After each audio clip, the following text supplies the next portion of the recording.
Hello all, welcome to social TV. ఈరోజు మనతో పాటు ఉన్న గెస్ట్ జూపూడి ప్రభాకర్ రావు గారు. ఆయన చాలా యాక్టివ్గా ఉంటారు రాజకీయాల్లో. అలాగే ముఖ్యంగా దళితుల విషయంలో ఎప్పటికప్పుడు పోరాడే వ్యక్తి జూపూడి గారు. నమస్తే జూపూడి గారు. నమస్కారం అమ్మా. ఎలా ఉన్నారు? ఫైన్ అమ్మా, మీరు ఎలా ఉన్నారు? నేను బాగున్నాను. సో ఎప్పుడు రాజకీయాల్లో యాక్టివ్గా కనిపిస్తూ ఉంటారు. సో స్ట్రైట్గా ఫస్ట్ ఒక క్వశ్చన్ అడుగుతున్నా మిమ్మల్ని. మీరు ఇప్పుడు ఏ పార్టీలో ఉన్నారు? వైఎస్ఆర్ కాంగ్రెస్ పార్టీ. సో నేను ఈ క్వశ్చన్ అడగడానికి మీనింగ్ మీకు అర్థమయ్యే ఉండొచ్చు కదా. దానిలో పెద్దగా కష్టపడి చెప్పాల్సిన అవసరం ఏందో, ఉన్న వాస్తవమే కదా. కానీ మరి అంత యాక్టివ్గా ఉండేవాళ్ళు మీరు ఈ మధ్యన అసలు కనిపించట్లేదు మీడియాలోనూ కానీ ఎక్కడ. ఎందుకంటే చాలా కరెంట్ ఇష్యూస్ నడుస్తున్నాయి, వైఎస్ఆర్సీపీ మీద చాలా అలిగేషన్స్ వస్తున్నాయి. వీటి మీద మీరు స్పందించట్లేదు, దీనికి కారణం ఏంటి? నేను రాజశేఖర రెడ్డి గారితో రాజకీయాల్లోకి వచ్చిన తర్వాత ఆయన దగ్గర నుంచి నాకు అలవాటైన విషయం ఏంటంటే, ఒక అసైన్మెంటు పార్టీ ఇవ్వటం, ఆ అసైన్మెంట్ మీద పనిచేయటం.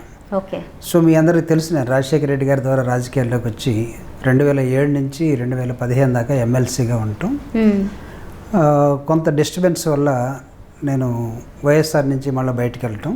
తర్వాత ఒక 8 months అయింది నేను వైఎస్ఆర్లో మళ్ళీ జాయిన్ అయ్యి, జగనన్న ప్రభుత్వం ఏర్పాటు చేసిన 2వ నెలలోనే మళ్ళీ రమ్మంటే రావటం. అప్పటి నుంచి నాకు మీరు అడిగిన ప్రశ్నకు సమాధానం ఏంటంటే, ఇంకా ఏ వర్క్ నాకు అలాట్ చేయలేదు కాబట్టి. అంటే మీరు ఇనిషియేషన్ తీసుకోరా?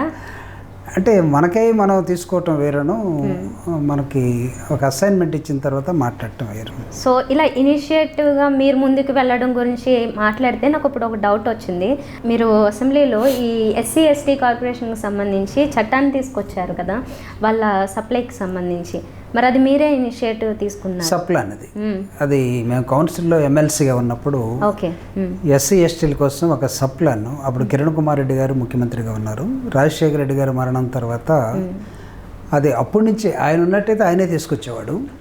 దురదృష్టవశాత్తు sudden demise of the great Rajasekhara Reddy గారు, రోసయ్య గారి తర్వాత కాస్త పైప్ లైన్లో ఉండటం, కిరణ్ కుమార్ రెడ్డి గారు వచ్చేసరికి అది యాక్టివ్ జోన్లోకి రావటం. దాన్ని కౌన్సిల్లో నేను ఎమ్మెల్సీగా ఉండి ఒక 2 రోజులు ఎస్సీల సమస్యల మీద కౌన్సిల్ని 2 days మేము తీసుకొని, ఆ 2 daysలో చర్చల్లో భాగంగా సప్లాన్ని కౌన్సిల్లో డిసైడ్ చేయటం. కిరణ్ కుమార్ రెడ్డి గారు అక్కడ సప్లాన్ని యాక్సెప్ట్ చేస్తున్నామని చెప్పడం జరిగింది. చాలా విషయాలు ఉన్నాయి రాజకీయ పరంగా క్వశ్చన్స్.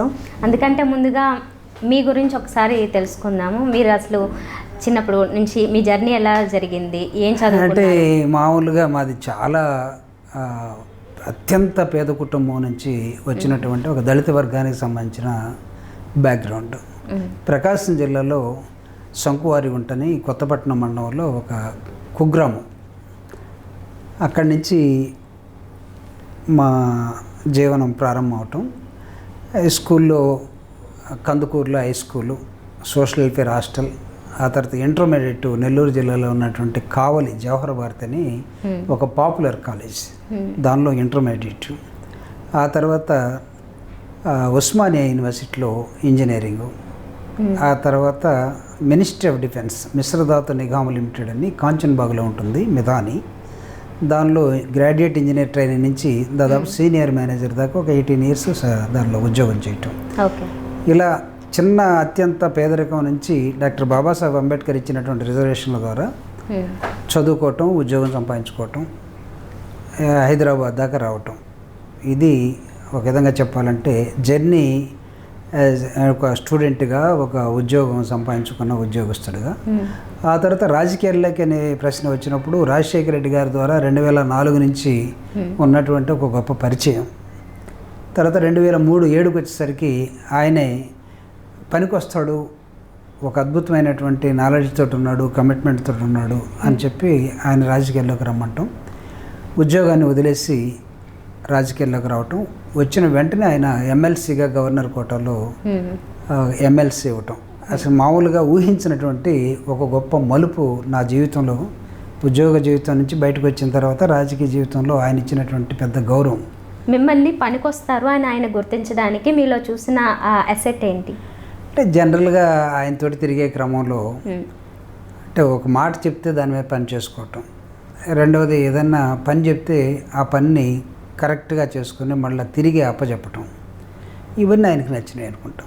సో అసలు రాజకీయాల్లోకి రావాలని మీరు ఎప్పుడన్నా అనుకున్నారా బిఫోర్ దట్? అంటే రాజకీయాల్లోకి రావాలనే కోరిక అయితే ఉండేది, ఎందుకంటే చిన్నప్పటి నుంచి స్టూడెంట్స్ యూనియన్లో ఉండేవాళ్ళం. ఫ్రమ్ మై హై స్కూల్ నేను స్కూల్ పీపుల్ లీడర్గా ఉన్నాను కందుకూరులో. ఆ తర్వాత హాస్టల్ పీపుల్ లీడర్గా ఉన్నాను. తర్వాత 10th క్లాస్ నుంచి ఇంటర్మీడియట్ నుంచి మాకు స్టూడెంట్స్ జరిగే ఎలక్షన్స్లో నేను మాకు కావాలి ఇంటర్మీడియట్లో ఉన్నప్పుడే నేను కాలేజీకి వైస్ ప్రెసిడెంట్గా పనిచేశాను PDSU ప్యానల్ తరఫున. అట్లా రాజకీయాల మీద అవగాహన ఉండేది, కానీ ప్రత్యక్ష రాజకీయాల్లో వస్తామనేది రావాలనేది కూడా తెలియదు. ఇది రాజశేఖర రెడ్డి గారి వల్లే జరిగింది. అందుకే ఆయన ఈ పనికి వస్తాడని ఆయన ఎంచుకున్నట్టుగా కనపడింది అనమాట. ఓకే, మీరు అత్యంత నిరుపేద కుటుంబానికి చెందినవాడిని అని చెప్పారు. సో ఓన్లీ రిజర్వేషన్స్ కారణంగానే మీరు ఇంత బాగా చదువుకోగలిగారు, అంత స్థాయికి ఎదగగలిగారు అంతే అనుకుంటారా? అంటే రిజర్వేషన్స్ మనం చదువుకోవటం వేరును, రిజర్వేషన్స్ ఉపయోగపడే దశ వేరు. ఇప్పుడు మామూలుగా ఫర్ ఎగ్జాంపుల్ ఎంసెట్ 1984లో ఎంసెట్ రాసాం. ఎంసెట్లో ఇంజనీరింగ్ ఉస్మానియాలో సీట్ రావడానికి రిజర్వేషన్ ఉపయోగపడింది. సో మన చదువుకి రిజర్వేషన్కి సంబంధం ఎక్కడ ఉంటుందంటే, నువ్వు ఎంత నాలెడ్జ్ ఉన్నా, లేకపోతే నువ్వు ఎంత అక్వైర్ చేసినా, లేకపోతే ఎంత విజ్డమ్ ఉన్నా, ఎంత ఇంటెలిజెంట్గా కనపడినా, ఎంత సిన్సియర్గా ఉన్నా, ఒక పొజిషన్లోకి నువ్వు వెళ్ళాలనుకున్నప్పుడు ఈ వేరియేషన్ ఉన్నటువంటి నిచ్చెన మెట్ల కుల వ్యవస్థలో ఈ అట్టడుగు వర్గాల నుంచి వచ్చినటువంటి వాళ్ళు టాప్లో ఉన్న వాళ్ళతోటి కరెక్ట్గా పోటీ పట్టడం అంటే జరగదు. అందుకే రాజ్యాంగంలో ఏం చెప్తారంటే to maintain the equality. So మనకి అమెరికన్ యూరోపియన్ కంట్రీస్లో ఉన్నటువంటి ఫార్ములాస్ని డాక్టర్ బాబాసాహెబ్ అంబేద్కర్ గారు రిజర్వేషన్లో పొందుపరిచిన రాజ్యాంగంలో రిజర్వేషన్ అనే దాన్ని తీసుకున్నప్పుడు అట్టడుగు వర్గాలు కూడా సమాన స్థాయికి రావాలంటే కొంత పర్సంటేజ్ ఆఫ్ రిజర్వేషన్ వీళ్ళకి ఇవ్వాల్సిన అవసరం ఉంటుంది. దాని ద్వారా ఎలివేట్ అవుతారు. ఆ ఎలివేషన్కి పనికొచ్చేది రిజర్వేషన్. సో ఇది కొన్ని సంవత్సరాలకి తర్వాత మార్చుకోండి అని చెప్పి ఆయన చెప్పారు అందులో, కానీ ఇప్పటికీ మార్చడానికి మాత్రం అసలు ఒప్పుకోవట్లేదు, బాగా వ్యతిరేకంగా ఉన్నారు, అన్యాయం జరుగుతుంది అంటున్నారు. సో మీకు ఎప్పుడు బయటకు వచ్చి, అంటే మీరు దళితుడిగా కాకుండా బయటకు వచ్చి వేరే సెక్షన్ నుంచి ఆలోచిస్తే మీకు ఆ వాదన కరెక్ట్ అనిపించట్లేదా? దరిద్రం ఏంటంటే, నేను దరిద్రం అని ఎందుకు అంటున్నానంటే 73 సంవత్సరాలైంది మనం ఈ రాజ్యాంగాన్ని అడాప్ట్ చేసుకొని. డాక్టర్ బాబాసాహెబ్ అంబేద్కర్ రాజ్యాంగంలో రిజర్వేషన్స్ ఇచ్చేటప్పుడు education and employment and political, ఆయన ప్రధానంగా 10 సంవత్సరాలని చెప్పింది political reservations, not education and employment. Okay, ఈ పొలిటికల్ రిజర్వేషన్ ఏంటంటే ఎంపీగానో, ఎమ్మెల్యేగానో, ఎమ్మెల్సీగానో, లేకపోతే జడ్పీటీసీ లేకపోతే సర్పంచ్. ఆయన ఏం చెప్తాడంటే, ఈ దేశంలో అధికారంలోకి వచ్చినటువంటి రాజకీయ పార్టీ దాని ప్రధాన ఉద్దేశం ఏమై ఉండాలంటే సోషలిస్టిక్ ప్యాటర్న్లో ఈ సమాజాన్ని తీసుకురావాలి. అంతరాలు ఉన్నటువంటి సమాజం, అనేకమైన కులాలు, మతాలు, ప్రాంతాలు, భాషలు, పావర్టీ, ఆకలి, దుఃఖం ఇవన్నీ ఉన్నాయి. ఒక పక్క సంస్థాన దేశాలు, కొన్ని వేల ఎకరాలు, లక్షల ఎకరాలు ఉండే కోటీశ్వరులు ఒకవైపు, లేకపోతే తాతలు ముత్తాతల నుంచి పార్లమెంట్ దాకా ప్రతి జనరేషన్ వెళ్ళే ఒక పారంపర్యం ఒకవైపు. సో వీటన్నిటిని ఆయన ఏం చేస్తాడంటే సమానత్వం తీసుకురావడం కోసం రిజర్వేషన్స్ ఇస్తున్నాం, దీన్ని పాలసీ మేకింగ్ బాడీ ఇన్స్టిట్యూషన్స్ అంటాడు ఆయన. పార్లమెంట్ను కానీ, అసెంబ్లీని కానీ, కౌన్సిల్ కానీ, డెమోక్రటిక్ ఇన్స్టిట్యూషన్స్. ఇక్కడ పాలసీలు తయారవుతాయి. ఈ పాలసీ దేశాన్ని ముందుకు తీసుకెళ్ళటం కోసం టువర్డ్స్ డెవలప్మెంట్, టువర్డ్స్ ప్రోగ్రెసివ్నెస్ తీసుకొచ్చేటప్పుడు మీరు ఒక 10 yearsలో ఈ అంతరాలు మొత్తాన్ని కూడా చెరిపేసి సరి సమానంగా you have to bridge the gaps. పేదవాడు ఉన్నవాడు అనే తేడాలను తిరిపేయాలి. ఈ 10 సంవత్సరాల్లో మీరు చేయాల్సిన అవసరం ఉంది. నేను ఇందాక దరిద్రం అని ఎందుకన్నానంటే 73 సంవత్సరాలు అయిపోయినాయి. 1952 నుంచి 2019 ఎన్నికలు కూడా జరుపుకున్నాం. దాదాపు ప్రతి 5 సంవత్సరాలకు ఒకసారి ఎన్నికలు జరిగాయి ఈ దేశంలో. ఒకడు ఎప్పుడైనా సరే పొలిటికల్ డిస్టర్బెన్స్ వచ్చినప్పుడు ముందు జరగచ్చు, వెనక జరగచ్చు. సో ఇన్ని సంవత్సరాలు, 10 సంవత్సరాలని డాక్టర్ బాబాసాహెబ్ అంబేద్కర్ చెప్తే ఇంకా ఆకలి ఉంది, దరిద్రం ఉంది, నిరుద్యోగం ఉన్నది, అంటరానితనం ఉంది. ఈ వేరియేషన్స్ అన్నీ కూడా సరిగా పూరించబడలేదు. దీనికి కారణం ఎవరు? రిజర్వేషన్ పొందినటువంటి ఎంపీ కాదు, పరిపాలనలోకి వచ్చినటువంటి పాలకులు ఎవరైతే ఉన్నారో, పరిపాలించడానికి చేతగానటువంటి ఎవడైతే వచ్చాడో, దట్ ఈస్ దేర్ ఫెయిల్యూర్. అందుకే దరిద్రం అన్నాను నేను. ఓకే, సో అప్పటి నుంచి వచ్చిన వాళ్ళందరూ ఫెయిల్ అయిన, దట్ ఈస్ దేర్ ఫెయిల్యూర్. ఎక్కడ తీసుకొచ్చారు సమానత్వం? భారత రాజ్యాంగ వ్యవస్థ ప్రకారం when you are adopting the Indian constitution to this country, ఈ దేశానికి. ఆయన ఒక ఆర్కిటెక్ట్గా అంబేద్కర్ చెప్పిన దాన్ని మనం చేతుల్లో చూపించలేకపోయాం కదా. అందుకే చెప్తారు, an ounce of practice is greater than a ton of theory. రాజ్యాంగాన్ని నువ్వు ఇంప్లిమెంటేషన్లో తేలేకపోతే ఈ వేరియేషన్స్ ఇక్కడ ఉన్నాయి. సో ఇది రిజర్వేషన్ తీసుకుంటున్నటువంటి వ్యక్తి ప్రాబ్లం కాదు, సమస్య కాదు. ఎవరైతే రాజ్యాంగం ప్రకారం రిజర్వేషన్లు నెరవేరుస్తున్నారో పరిపాలనలో దాన్ని చూపించలేనటువంటి రాజకీయ పార్టీలు ఈ దేశంలో వచ్చాయి. That is their problem, not ఎస్సీస్ and STs representative problem. So స్ట్రైట్గానే దీని గురించి మాట్లాడదాం అయితే, అంటే డెప్త్కి వెళ్ళకుండా. ఇప్పుడు రిజర్వేషన్స్ ఉన్న కారణంగానే బాగా చదువుకున్న ఓసీఓ లేకపోతే బీసీలకో మార్క్స్ ఎక్కువ వచ్చినా లేకపోతే వాళ్ళ టార్గెట్స్ని ఎక్కువ రీచ్ అయినా కానీ ఓన్లీ రిజర్వేషన్స్ కారణంగా వాళ్ళు మిస్ అయిపోతున్నారని చాలా బాధపడుతున్నారు. సోషల్ మీడియాలో ఎక్కడ చూసినా ఆ పోస్టులు కనిపిస్తూ ఉంటాయి, ఎస్పెషల్లీ ఈ టైంలో ఎగ్జామ్స్ జరిగిన. So understand the society in a perfect వే చూసినప్పుడు, ఏదో నాకు ఒక 5 మార్కులు ఎక్కువ వచ్చాయి కాబట్టి రిజర్వేషన్లో ఉన్నవాడు నేను ఇద్దరం ఎంబీబీఎస్ అయిపోయాము, లేకపోతే ఇద్దరం ఇంజనీర్లు అయిపోయాము, అతను రిజర్వేషన్ ద్వారా వచ్చాడు నాకేమో మామూలుగా వచ్చినాయి అనుకుంటే, చూడండి ఫ్యామిలీ బ్యాక్గ్రౌండ్ చూడండి, కులాల బ్యాక్గ్రౌండ్ చూడండి, అంతరాల సమాజాన్ని చూడండి. ఎలా చూస్తాం మనం?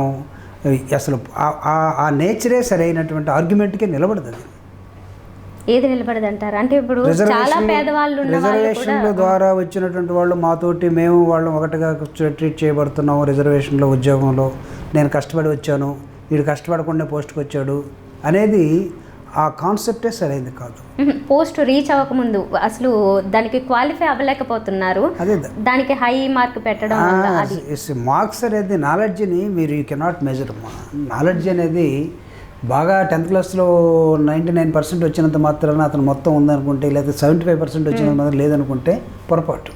అందుకే నేను చెప్తున్నాను, understand in a better way the society, that is most important. Formal education ఒక్కటే ముఖ్యం కాదు, అసలు ఇన్ఫార్మల్ ఎడ్యుకేషన్ కావాలి. నువ్వు సొసైటీని, నీ పక్క వాళ్ళని, లేకపోతే నీ తోటి ఉన్నటువంటి వాళ్ళని, లేకపోతే నీ సమాజాన్ని ఏ విధంగా అర్థం చేసుకుంటున్నావో ఆ ఎడ్యుకేషన్ కావాలి. నాట్ ది పిహెచ్డీలు లేకపోతే ఎంఏలు లేకపోతే ఇంజనీరింగ్లు, ఇది కాదు. అందుకే మీరు ఈ దేశంలో జరిగినటువంటి స్కామ్స్ ఉన్నాయి చూడండి. ఈ స్కామ్స్ ఈ దేశంలో చదువుకోనటువంటి ఎంపీలు లేకపోతే మంత్రులు లేకపోతే పెద్ద పెద్ద సీఈఓలు ఉన్నవాడు ఎవడు చేయలే. బాగా చదువుకున్నవాడు, తెలివైన వాడే స్కాములు చేశాడు ఈ దేశంలో. దాన్ని ఏమనాలి ఒక విధంగా చెప్పాలంటే? సో వీటన్నిటిని మనం సరిసమానంగా చూసేటప్పుడు ఈ రిజర్వేషన్స్ అనే దాన్ని ఎలా అర్థం చేసుకోవాలనే దగ్గర నాకు తెలిసి చాలా కొన్ని వర్గాలు కానీ లేకపోతే చాలామంది కానీ సరైనటువంటి ప్రాపర్ ఛానల్లో అర్థం చేసుకోవాలనేది నా అభిప్రాయం. సో జూపిడి గారి గురించి మాట్లాడితే, మీరు స్కూల్ నుంచే కూడా లీడర్గా ఉన్నాను ఈ రకంగా చెప్పారు కదా.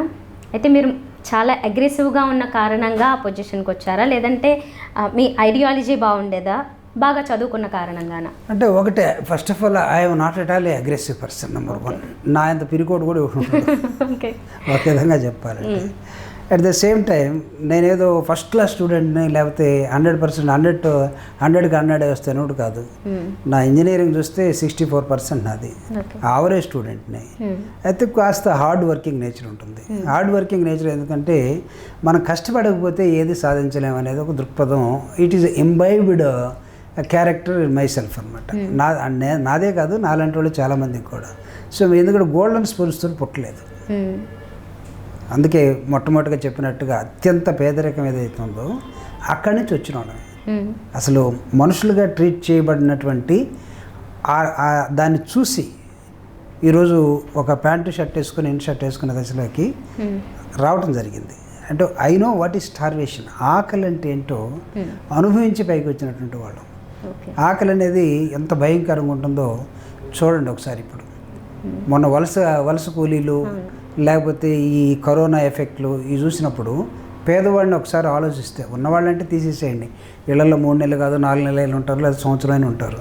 బట్ తిండికి ఏమి లేనప్పుడు వాళ్ళ పరిస్థితిని ఒకసారి ఆలోచిస్తే, అలాంటి దశ నుంచి పైకి వచ్చినటువంటి నేను కానీ, నా జీవితం కానీ, లేకపోతే నా పట్ల ఉన్నటువంటి నా సమాజం కానీ అక్కడి నుంచి వచ్చాం. కాబట్టి కొన్ని అగ్రెసివ్గా మాటల్లో కనపడచ్చేమో కానీ ఇట్స్ నాట్ రియల్ అగ్రెసివ్నెస్. రెండవది కొద్ది బాగా మాట్లాడితే బాగా తెలివైనోడు, అని అనుకుంటారేమో కానీ we are not that much intelligent. అంటే యావరేజ్గా సమాజాన్ని కాస్త విశ్లేషించడానికి పనికొచ్చే చదువునైతే చదివాం. ఈరోజు కూడా ఏదన్నా చదువుకోకపోతే రాత్రులు పడుకునేటప్పుడు కూడా ఒక పుస్తకాన్ని పట్టుకోకపోతే నిద్ర పట్టినటువంటి అంశం. అంటరాని వసంతం అని ఇది జి కళ్యాణ్ రావు గారు రాసినటువంటి ఒకటి. పొద్దున్నే పుస్తకాలు నిద్ర లేచిన తర్వాత నా బుక్స్ అల్మారాలు ఎత్తుతూ ఉంటే ఎప్పుడూ ఒక 15 సంవత్సరాలు వెనక చదివిన పుస్తకం దొరికింది మళ్ళీ. So I want to give a second reading అని దీన్ని తీసుకొచ్చుకున్నాం. ఇలా కాస్త చదువుతాం. ఇది దేనికి ఉపయోగపడుతుందంటే సమాజాన్ని, పాలిటిక్స్ని కాస్త స్టడీ చేయడం కోసం మీరు అన్నట్టుగా ఉపయోగపడుతుంది. ఇట్ డజంట్ మీన్ దట్ మనకు అంతా తెలుసను, లేకపోతే తెలుసు కాబట్టి మనకి అగ్రెసివ్నెస్ ఉంటుందనో, ఇది కాదు. చదివాం, చాలా విషయాలు చదివాం. నక్సల్బరీ ఉద్యమాన్ని చూసాం, లేకపోతే ప్రపంచవ్యాప్తంగా జరిగిన మొదటి ప్రపంచ యుద్ధం, రెండవ ప్రపంచ యుద్ధం, చైనా ఎలా ముందుకెళ్ళింది, ఎలా ఇబ్బంది పడింది, లేకపోతే ఈరోజు ఉన్నటువంటి ఉత్తర కొరియాలో ఉన్న కిమ్ ఏంటి, లేకపోతే సౌత్ కొరియా ఎందుకు ఉత్తర కొరియా, నార్త్ కొరియా ఎందుకు సౌత్ నార్త్గా విడిపోయి, కాస్త యూరోపియన్ హిస్టరీ చదవటం, భారతదేశంలో వచ్చినటువంటి పోరాటాలు చూడటం, డాక్టర్ బాబాసాహెబ్ అంబేద్కర్ ఇచ్చినటువంటి రాజ్యాంగాన్ని కాస్త వస్తూ అర్థం చేసుకోవటం, రాజకీయంగా వచ్చినప్పుడు కొన్ని ప్రశ్నలు మేమే వేసుకొని దాన్ని ఇంప్లిమెంట్ చేయడం కోసం మీరు అన్నట్టుగా సప్లాన్ని ఎప్పటి నుంచో ఒక 20 సంవత్సరాల నుంచి సప్లా అనే సబ్జెక్ట్ నలుగుతూ ఉంటుంది అక్కడ ఇక్కడ. దీనికి ఎండ్ ఎందుకు చూపించలేకపోతున్నాం అని కౌన్సిల్లో పెట్టి దాన్ని ఒక చట్టం చేయటం, ఇలాంటివి కొంత ప్రాక్టికల్గా ఉండే దృక్పథం కనబడినప్పుడు కొంతమంది అనుకోవచ్చు వీడు కొద్దిగా అగ్రెసివ్ అని. But when comes to the practice we are not that much aggressive. జనరల్గా బుక్స్ చదివే వాళ్ళకి ఆ నాలెడ్జ్ ఎక్కువ ఉంటుంది, సమాజం పట్ల అవగాహన ఎక్కువ ఉంటుంది, డిఫరెంట్ వ్యూస్ అంటే డిఫరెంట్ పర్సన్స్ రాసినవి వాళ్ళ ఆలోచనలన్నీ అందులో పెడతారు కాబట్టి ఆలోచనలన్నీ మీకు ఆటోమేటిక్గా వస్తాయి. సో మిమ్మల్ని బాగా ఇన్స్పైర్ చేసిన బుక్ ఏదైనా ఉందా అందులోంచి? అంటే నన్ను బాగా ఇన్స్పైర్ చేసిన మ్యాక్సిమ్ గోర్కి అమ్మ నవల్ అనేది నేను ఇంటర్మీడియట్లో చదవటం జరిగింది. ఓకే. మీరు చూసినట్లయితే అది ఒక మనిషి చదువుతూ ఉంటే మనిషిగా నిలబడలేడు. ఓకే. ఆ తర్వాత అంటరాని కులాలు, సమాజం వాళ్ళకి కొన్ని సౌకర్యాలు, ఇది మీరు చెప్పినటువంటి రిజర్వేషన్స్, వీళ్ళను కూడా సమాజంలో సమానంగా తీసుకెళ్లాలంటే డాక్టర్ బాబాసాహెబ్ అంబేద్కర్ ఆయన 21 సంవత్సరాల వయసులోనే అమెరికా వెళ్ళి అమెరికాలో చదువుకొని తర్వాత లండన్ వెళ్ళి లండన్ నుంచి జర్మనీ వచ్చి తిరిగి మళ్ళీ భారతదేశం వచ్చి భారతదేశానికి ఒక రాజ్యాంగాన్ని రచించగలిగినటువంటి మేధస్సుని, ఈ దేశంలో మిగతా వాళ్ళు మేధస్సు లేనోళ్ళని కాదు, అంకిత భావాన్ని, ఆయన హిస్టరీ మొత్తాన్ని, లైఫ్ హిస్టరీని డాక్టర్ ఈవి చిన్నయ్య గారని అంబేద్కర్ జీవిత చరిత్ర అనే పుస్తకాన్ని రాశారు తెలుగులో.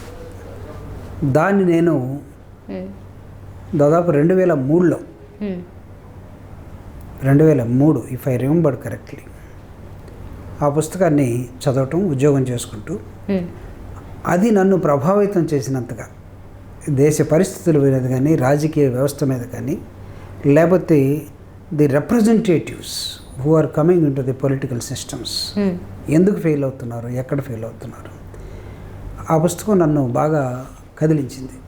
ఓకే. మీరు అన్నట్టుగా చిన్న వయసులో మ్యాక్సిమ్ గోర్కి అమ్మ నవల, ఉద్యోగం చేసుకునేటప్పుడు అంబేద్కర్ గారి జీవిత చరిత్ర, ఈ 2 పుస్తకాలు.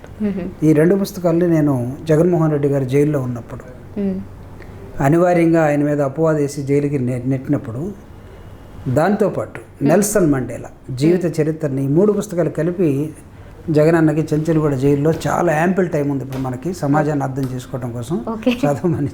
ఆయన చదివి ఉంటారంటారా ఆ టైంలో? ఎందుకంటే అంత స్ట్రెస్ ఉంటుంది, బుక్స్ చదివే హ్యాబిట్ లేకపోతే మాత్రం ఇప్పుడు ఏం చదువుతాను అనిపిస్తుంది ఎవరికైనా. సో ఆ టైంలో అవి చదివి ఉంటారని మీ నమ్మకమా? ఆ టైంలో చదవకపోయినా నేను ఇచ్చాను కాబట్టి ఆ రోజు ఇవన్నీ చదవాల్సిందని అంటావా అన్నాడు. ఎస్ యూ హ్యావ్ టు చదివి ఉంటాడు. నేను అనుకోవటం మొత్తం చదవకపోయినా కొంతైనా చదివి ఉంటాడు. అంటే these 3 are most important books. ఒక మనిషిగా నిలబడాలంటే, రాజకీయ జీవితం నిలబడాలన్నా, సమాజం నిలబడాలన్నా one must go through this. Even మీరు కూడా చదవాలి ఆ పుస్తకం, నేను రెఫర్ చేస్తాను మీకు కూడా. ఓకే. Most important. సో మీరు జగన్మోహన్ రెడ్డి గారిని గుర్తు చేశారు కాబట్టి ఆయన గురించి ఒకటి అడగాలనిపిస్తుంది. ఆయన వయసు చాలా చిన్నది మిగతా సీఎంలతో పోల్చుకుంటే. సో ఆయనకి సమాజం పట్ల ఎంత అవగాహన ఉందని మీ అభిప్రాయం? వయసుతో నిమిత్తం లేనటువంటి జస్ట్ ఒక పోరాట పటిమని ఆయన బయటికి ఎగ్జిబిట్ చేశాడు. అంటే రాజశేఖర రెడ్డి గారు సడన్గా హెలికాప్టర్ దుర్ఘటనలో పోయిన తర్వాత అప్పుడు దాకా నాకు తెలిసి ఈవెన్ నాకు కూడా జగన్మోహన్ రెడ్డి గారు పరిచయం ఉన్న వ్యక్తి కాదు, పేరు మాత్రమే తెలుసు. ఆయనకి ఒక అమ్మాయి ఒక అబ్బాయి ఉన్నారనేది అందరికీ తెలిసినట్టు విషయం. కానీ ఆయన ఎంచుకున్న మార్గం ఏదైతే ఉందో, రాజశేఖర రెడ్డి గారు చనిపోయిన తర్వాత ప్రజల్లోకి ఓదార్పు యాత్రతో ఆయన తండ్రి కోసం చనిపోయిన కుటుంబాల దగ్గరికి వెళ్ళాలి. ఎంచుకున్న మార్గం ఏదైతే ఉందో, ఢిల్లీలో ఉన్న వాళ్ళు వద్దంటాం, అయినా సరే నేను వెళ్ళాలంటాం. ఇది మనకి మహాభారతం రామాయణంలో ఆయనను పోయి రావాలి అనే సీన్లు కొన్ని కనపడుతుంటాయి. ఇక్కడ హిమాలయ పర్వతాలంతా గొప్ప గాంభీర్యం ఉన్నటువంటి నాయకత్వం సోనియా గాంధీ ఆ టైంలో. ఆవిడని చూస్తేనే దేశం అంతా కూడా భయపడేది. అలాంటి వాళ్ళకి జగన్మోహన్ రెడ్డి గారు ఓదార్పు యాత్రకు పోతున్నానంటే, వద్దు వాళ్ళందరినీ ఒక చోట పిలిచి మీరు మీటింగ్ పెట్టండి, మీరు గ్రామానికి ఇంటింటికి వెళ్ళటం అని వాళ్ళు భయపడిపోయి జగన్మోహన్ రెడ్డి గారు ఎక్కడ పెద్దోడు అవుతారని చెప్పినప్పుడు he said no to Sonia Gandhi. నేను మాటిచ్చాను, నాన్న చనిపోయినప్పుడు నేను మాటిచ్చానని చెప్పాడు. ఆ మాట కోసం నిలబడి తిరిగాడు చూడండి. దాదాపు 2009 తర్వాత ప్రారంభం ఉంటే 2019 దాకా, 2014లో ఎన్నికలు రావచ్చు, అపోజిషన్ లీడర్గా ఉండొచ్చేమో, కానీ కంటిన్యూస్గా ప్రజలతోటి ఉన్నటువంటి ఆ కనెక్టివిటీ ఏదైతే ఉందో అది ఒక పోరాటంగా, ఒక ఉద్యమంగా చూడాలి. ఈ ఉద్యమంగా పోరాటంలోకి ఎవరైతే వస్తారో, ప్రజలతోటి భుజం కలిపి ఎవరైతే నడుస్తారో, ప్రతి మనిషిని ఎవరైతే షేక్ హ్యాండ్ ఇవ్వగలుగుతారో, జగన్మోహన్ రెడ్డి గారిలో ఉన్నటువంటి సమాజాన్ని మీరు సరిగా అర్థం చేసుకోగలడా లేత వయసులో అన్న ప్రశ్నకి ఒకరోజు నా కళ్ళ ముందే దాదాపు 70-80 సంవత్సరాల వయసు ఉన్నటువంటి ఒక పెద్ద ముసలాయన, he has been neglected like anything through their family. మంచం మీద, నులక మంచం మీద ఏమీ లేకుండా, స్నానం కూడా లేదు, నెత్తంతా నిలిచిపోయింది, నెత్తిలో పుళ్ళు ఉన్నాయి. ఎందుకు మేము వెళ్తూ ఉంటే గట్టిగా వెళ్ళి వాటేసుకొని ఇక్కడ ముద్దు పెట్టాడు.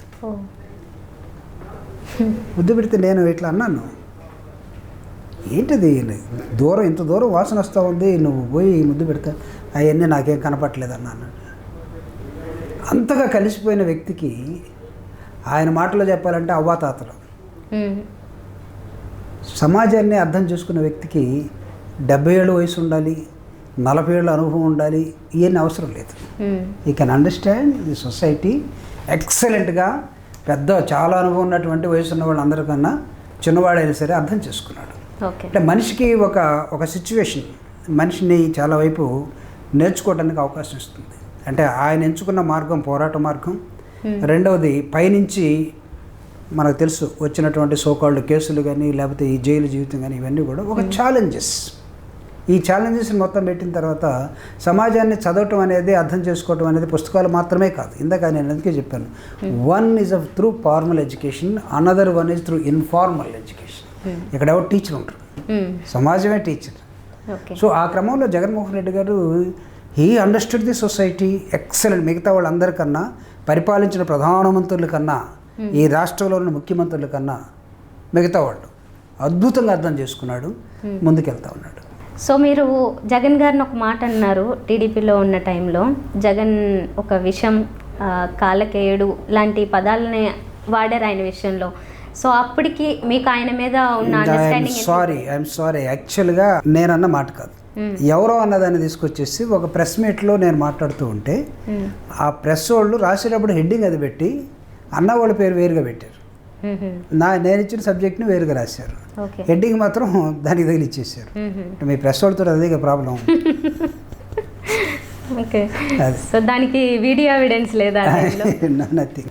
నాకు ఆ ఫ్యామిలీ పట్ల ఉన్నటువంటి భావన ఏదైతే ఉందో, అందుకే కదా నా మీద తెలుగుదేశం పార్టీలో నేనున్న 3 సంవత్సరాలు కూడా నన్ను ఇతను జగన్ మనిషిలాగానే చూడటం, తర్వాత ఆ కోడికత్తి విషయంలో నేను జగన్మోహన్ రెడ్డి గారి మనస్తత్వం అలాంటిది కాదని విభేదించటం, పాపం రాజేంద్ర ప్రసాద్ సీనియర్ ఎమ్మెల్సీ ఏదో చెప్తే జోకర్లాగా మాట్లాడదని చెప్పడం, ఇవన్నీ నడిచాయి.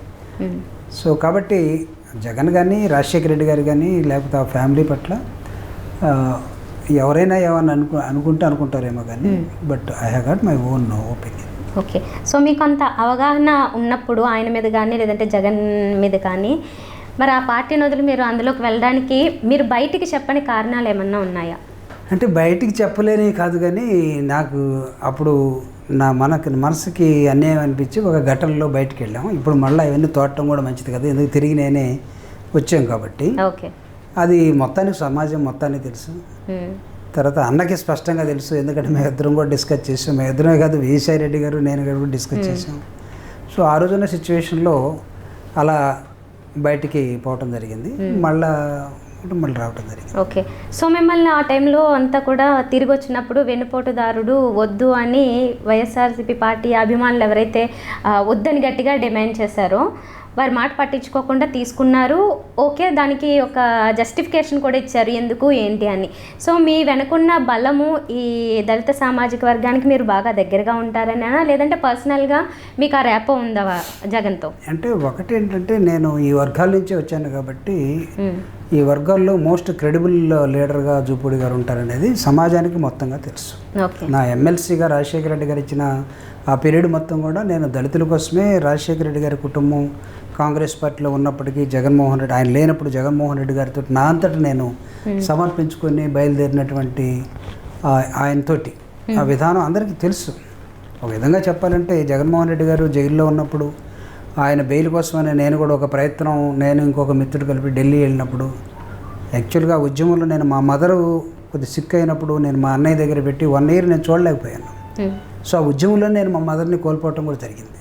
అప్పుడే విజయమ్మ గారు మా అమ్మ హాస్పిటల్ ఉన్నప్పుడు విజయమ్మ గారు రావటం, ఇవన్నీ కూడా జరిగాయి.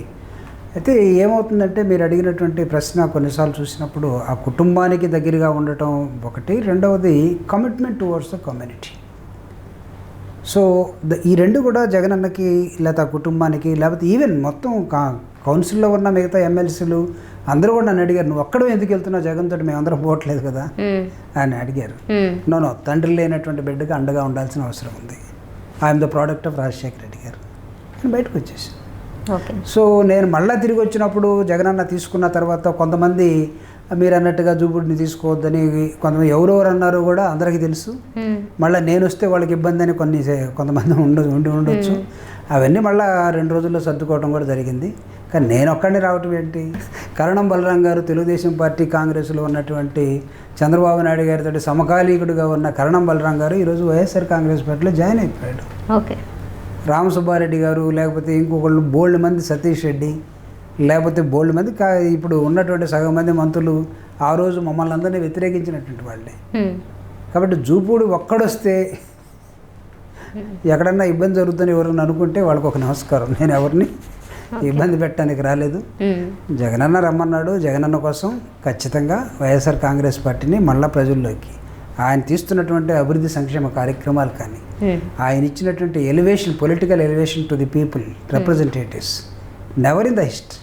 జూపూడి ప్రభాకర్ రావు గారి సాక్రిఫైజు, రాజశేఖర రెడ్డి గారు ఉన్నప్పుడు, రాజశేఖర రెడ్డి గారు మరణించిన తర్వాత, జగన్మోహన్ రెడ్డి గారు జైలుకి వెళ్ళినప్పుడు, ఓదార్పు యాత్రలో ఉన్నప్పుడు, జూపూడి అంటే తెలుసు అందరికీ. జగన్మోహన్ రెడ్డి గారిని ఇంట్రాగేషన్ చేయకముందే జేడీ లక్ష్మీనారాయణ జూపూడి ప్రభాకర్ రావు గారిని 1.5 hour ఇంట్రాగేషన్ చేశారు. ఓకే. హెలికాప్టర్లో కుట్ర ఉందని చెప్పాను. రోసీ గారు అడిగారు, జూపూడి గారు ప్రభాకర్ రావు నీది నాదే ఒకే జిల్లా, ఏంటా ఇక్కడ దాకా తీసుకొచ్చామని అడిగాడు. ఇట్స్ ఎ ఫ్యాక్ట్ సార్ అని చెప్పాను. ఆయన ఇంట్రాగేట్ చేసేటప్పుడు ఆ ఇంట్రాగేషన్లో జగన్మోహన్ రెడ్డి గారిని అరెస్ట్ చేసిన రోజు కూడా ఉంది జూపూడి ప్రభాకర్ రావు. ఓకే. అరెస్ట్ చేసినప్పుడు ఫ్యామిలీ మొత్తం వచ్చి గవర్నర్ బంగ్లా ముందు ధర్నా చేస్తే ఫ్యామిలీతో పాటు అదర్ దాన్ ఫ్యామిలీ పర్సన్ ఎవడైనా ఉన్నాడో కేసులు పెట్టుకున్నాడంటే Jupudi Prabhakar Rao. Okay. Pretty well knows to the society. Of course తర్వాత ఎందుకు బయటికి వెళ్ళావని అడగచ్చు, దానికి కారణాలు ఉంటాయి. ఎందుకు వచ్చావని ఎవడని అడిగితే దానికి కారణాలు ఉంటాయి. కానీ జగనన్నే కావాలని తీసుకొని ఉన్న తర్వాత మధ్యలో మాట్లాడుతున్నారంటే, అంటే జగన్ గారి నిర్ణయాన్ని కూడా వ్యతిరేకించే అంత శక్తి సామర్థ్యం ఉన్న ఎవరైనా ఉన్నారా? ఉండొచ్చు. అట్లా అంటే should not be like that కదా. విజయసాయి రెడ్డి గారు, జగన్మోహన్ రెడ్డి గారు నేను ఉన్న తర్వాత ఆ జూపూడి గారు ఎలా వస్తారు, వాడంతా చూస్తాం అనుకుని ఎవరన్నా అనుకుంటే వాళ్ళకు నమస్కారం పెట్టడం తప్ప మనం ఏం చేయలేం కదా. అవివేకం అనుకోవాలి కదా. క్యాబినెట్లో మంత్రులు ఎవరైతే ఉన్నారో వాళ్ళు ఎవరైనా జగన్ భజన చేయడం కాకుండా ఏదైనా తప్పు జరిగితే తప్పని, ఒప్పు జరిగితే ఒప్పని చెప్పగలిగే దమ్మున్న మంత్రులు ఎవరు? అంటే క్యాబినెట్ అంటే అందరా, లేకపోతే ఓన్లీ ఎస్సీస్ ఎస్టీస్? నో అందరు మంత్రులు. అంటే మామూలుగా ఏమవుతుందంటమ్మా, ఈ పొలిటికల్ సిస్టంలో cabinet headed by the prime minister or chief minister at the central level and state level. నాకు తెలిసి పాలసీని జాగ్రత్తగా ప్రజల్లోకి తీసుకెళ్ళగలిగినటువంటి క్యాబినెట్ కొలీగ్సే ఎక్కువ మంది ఉండాలి. అలా కాకుండా భజన చేస్తారు అనుకుంటే ఆ భజన చేసేవాడు ఎప్పుడొకప్పుడు జారిపోతాడు. కాబట్టి అది చాలా జాగ్రత్తగా చూసుకోవాల్సిన అంశం. నాకు తెలిసి ఇప్పుడు ఉన్నటువంటి వాళ్ళు అంతలాగా భజన చేస్తారనో లేకపోతే అని కాదు, కానీ ఎవరు వర్షంలో వాళ్ళు పనిచేస్తూ ఉంటారు. బట్ అల్టిమేట్గా చేయాల్సింది ఏంటంటే జగన్ మన ముఖ్యమంత్రి గారు ఏ లైన్లో ఉన్నాడు ఆ లైన్ని క్యాచ్ చేసి సొసైటీకి మనం దాన్ని స్ప్రెడ్ చేసి, యేసుక్రీస్తుకి 12 మంది శిష్యులు ఉన్నారు. శిష్యులు చేసే పని ఏంటి? విస్తరించడం. ఎక్కడైతే ఈ వాగ్దానాన్ని ఆలోచన తీసుకెళ్లాలో దాన్ని తీసుకెళ్ళటం. అట్లనే క్యాబినెట్లు కూడా ప్రధానమంత్రి గారి ఆలోచన, ముఖ్యమంత్రి గారి ఆలోచన, లేకపోతే ఇంకొక ఆలోచనని దాన్ని చాలా జాగ్రత్తగా స్ప్రెడ్ చేసుకొని పాజిటివ్ యాంగిల్లో తీసుకెళ్ళాలి. పాజిటివ్ యాంగిల్లో వెళ్ళటం అంటే భజన చేయటం అని కాదు, లేకపోతే విమర్శిస్తున్నాడంటే నెగిటివ్ అని కూడా కాదు. ఖచ్చితంగా ఆత్మవిమర్శలు కూడా ఉండాల్సిన అవసరం. ఒకవేళ తప్పు జరిగితే తప్పు అని కూడా చెప్పాలి. దీన్ని సరిచేసుకునే మార్గాలు ఏంటో కూడా చెప్పాలి. ఈ కలీగ్స్ కానీ, క్యాబినెట్ కానీ, లేకపోతే సెక్రటరీస్ కానీ, they should be ice and years to the leader. చెవులు, కళ్ళు, అయ్యి వీళ్ళందరూ కూడా బిహేవ్ చేయాలి. అప్పుడే నాయకుడికి ఇన్పుట్స్ వస్తాయి. అప్పుడే నాయకుడు సొసైటీని అద్భుతంగా డిజైన్ చేసి ఎక్సలెంట్ పాలసీని తీసుకురాగలుగుతాడు. ఈరోజు ఆంధ్రప్రదేశ్లో వచ్చినటువంటి వెల్ఫేర్ పాలసీస్ భారతదేశంలో ఏ స్టేట్లైనా ఉన్నాయా? లేవనే చెప్పాలి. కానీ దాని మీద కూడా విమర్శలు ఉన్నాయి కదా. అంటే విమర్శ చేసే వాళ్ళకి దానికి పసలేనటువంటి విమర్శలు పెట్టి కూర్చునే వాళ్ళు ఉన్నారు. ఉదాహరణకి తెలుగుదేశం పార్టీ ఈరోజు చాలా అంశాల మీద మాట్లాడుతూ ఉన్నారు. ఈ రజకులకు కానీ, నాయ బ్రాహ్మణులకు కానీ, లేకపోతే ఇంకొక సెక్షన్స్ కానీ, బీసీసీలు ఇంతకుముందు అంతా కూడా ఎలా చూసేవాళ్ళు? బీసీస్ అంటే ఓట్ బ్యాంకులాగా చూసేవాళ్ళు.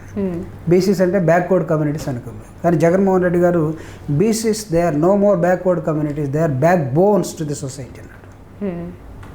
వాళ్ళందరికీ ఈ కరోనా టైంలో అసిస్టెంట్స్ కోసం మంగళ షాప్లో పనిచేసుకున్న వాళ్ళకి, లేకపోతే చాకలి బట్టలు ఉతికే వాళ్ళకి, ఇస్త్రీ బెట్లు చేసే వాళ్ళకి, వీళ్ళందరికీ ఎందుకు 10,000 ఈరోజు ఎందుకు ఇచ్చారు? వాహన మిత్రాన్ని ఆటోలకి, లేకపోతే మిగతా చిన్న చిన్న మినీ వ్యాన్స్ వాళ్ళందరికీ ఎందుకు ఇచ్చాడు? కష్టాల్లో ఆదుకోవటమే గవర్నమెంట్ బౌండెడ్ రెస్పాన్సిబిలిటీ అయి ఉండాలి. అంతేగాని మనం లెక్కలేసుకుంటూ కూర్చొని ఎకానమీలో వీడికి 10 రూపాయలు ఇస్తే ఏడబొక్కబడుద్ది, లేకపోతే ఇది ఇవ్వకుండా ఏదైనా గడితే సరిపోద్ది అనుకుంటే కాదు. Hours is a welfare state. చాలామంది జగన్మోహన్ రెడ్డి గారి మీద విమర్శ కూడా పెడుతున్నారు. అసలు నీకు డెవలప్మెంట్ లేకుండా వెల్ఫేర్ ఎక్కడి నుంచి వస్తుంది అనేది. డెవలప్మెంట్ జరుగుతుంది ఆటోమేటిక్గా. భారతదేశంలో చాలా డెవలప్మెంట్ జరిగింది, లేకపోతే ఫ్యూచర్లో జరుగుద్ది. But when it comes to the వెల్ఫేర్ని నువ్వు నెగ్లెక్ట్ చేసినట్లయితే ఆకలి చచ్చిపోతూ ఉన్నారు. వాడికి ఎవడన్నం పెట్టాలి?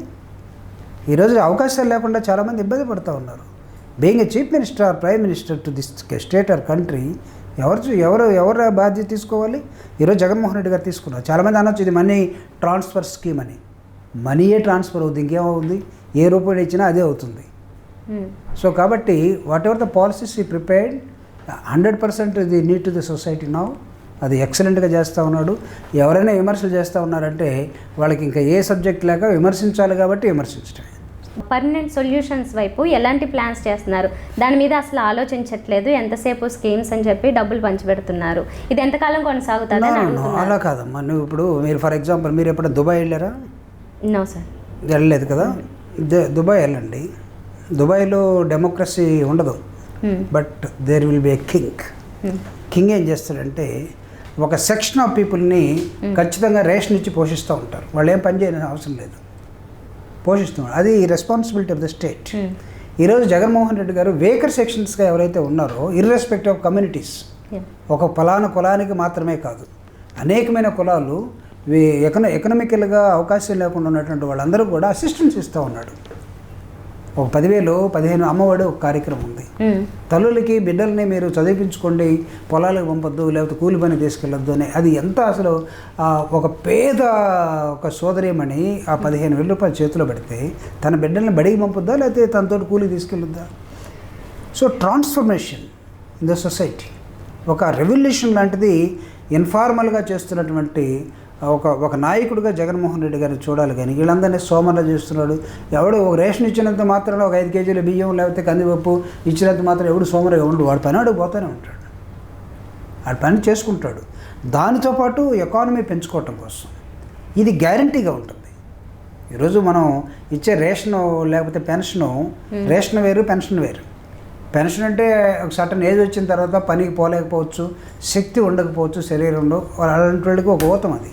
కానీ రేషన్ అనేది ఈ రేషన్ దీన్ని కూర్చోండి సోమరిపోతులాగా తయారైన కాదు. ఈరోజే కాదు, ఇంతకాలం ఇంత ముందు కూడా ఉన్నాయి రేషన్ కార్డులు ఉన్నాయి, రేషన్ ఇచ్చారు. ఎందుకు ఇచ్చారు అప్పుడు? ఇదే నాయకులు కదా విమర్శించే నాయకులు. నేను అడుగుతున్నాను.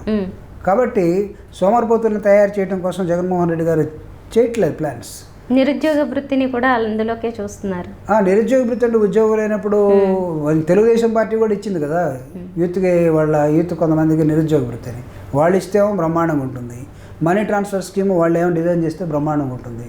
జగన్మోహన్ రెడ్డి గారు వాళ్ళే డిజైన్ మాత్రమే చేసి వదిలిపెడతారు. ఈ ఇంప్లిమెంట్లో తీసుకొచ్చాడు. అంటే ఎవరు చేసినా తప్పే కదా. ఇప్పుడు టీడీపీ గొప్పది, వైసీపీ తప్పని. నేను దాన్ని తప్పనట్లేదు.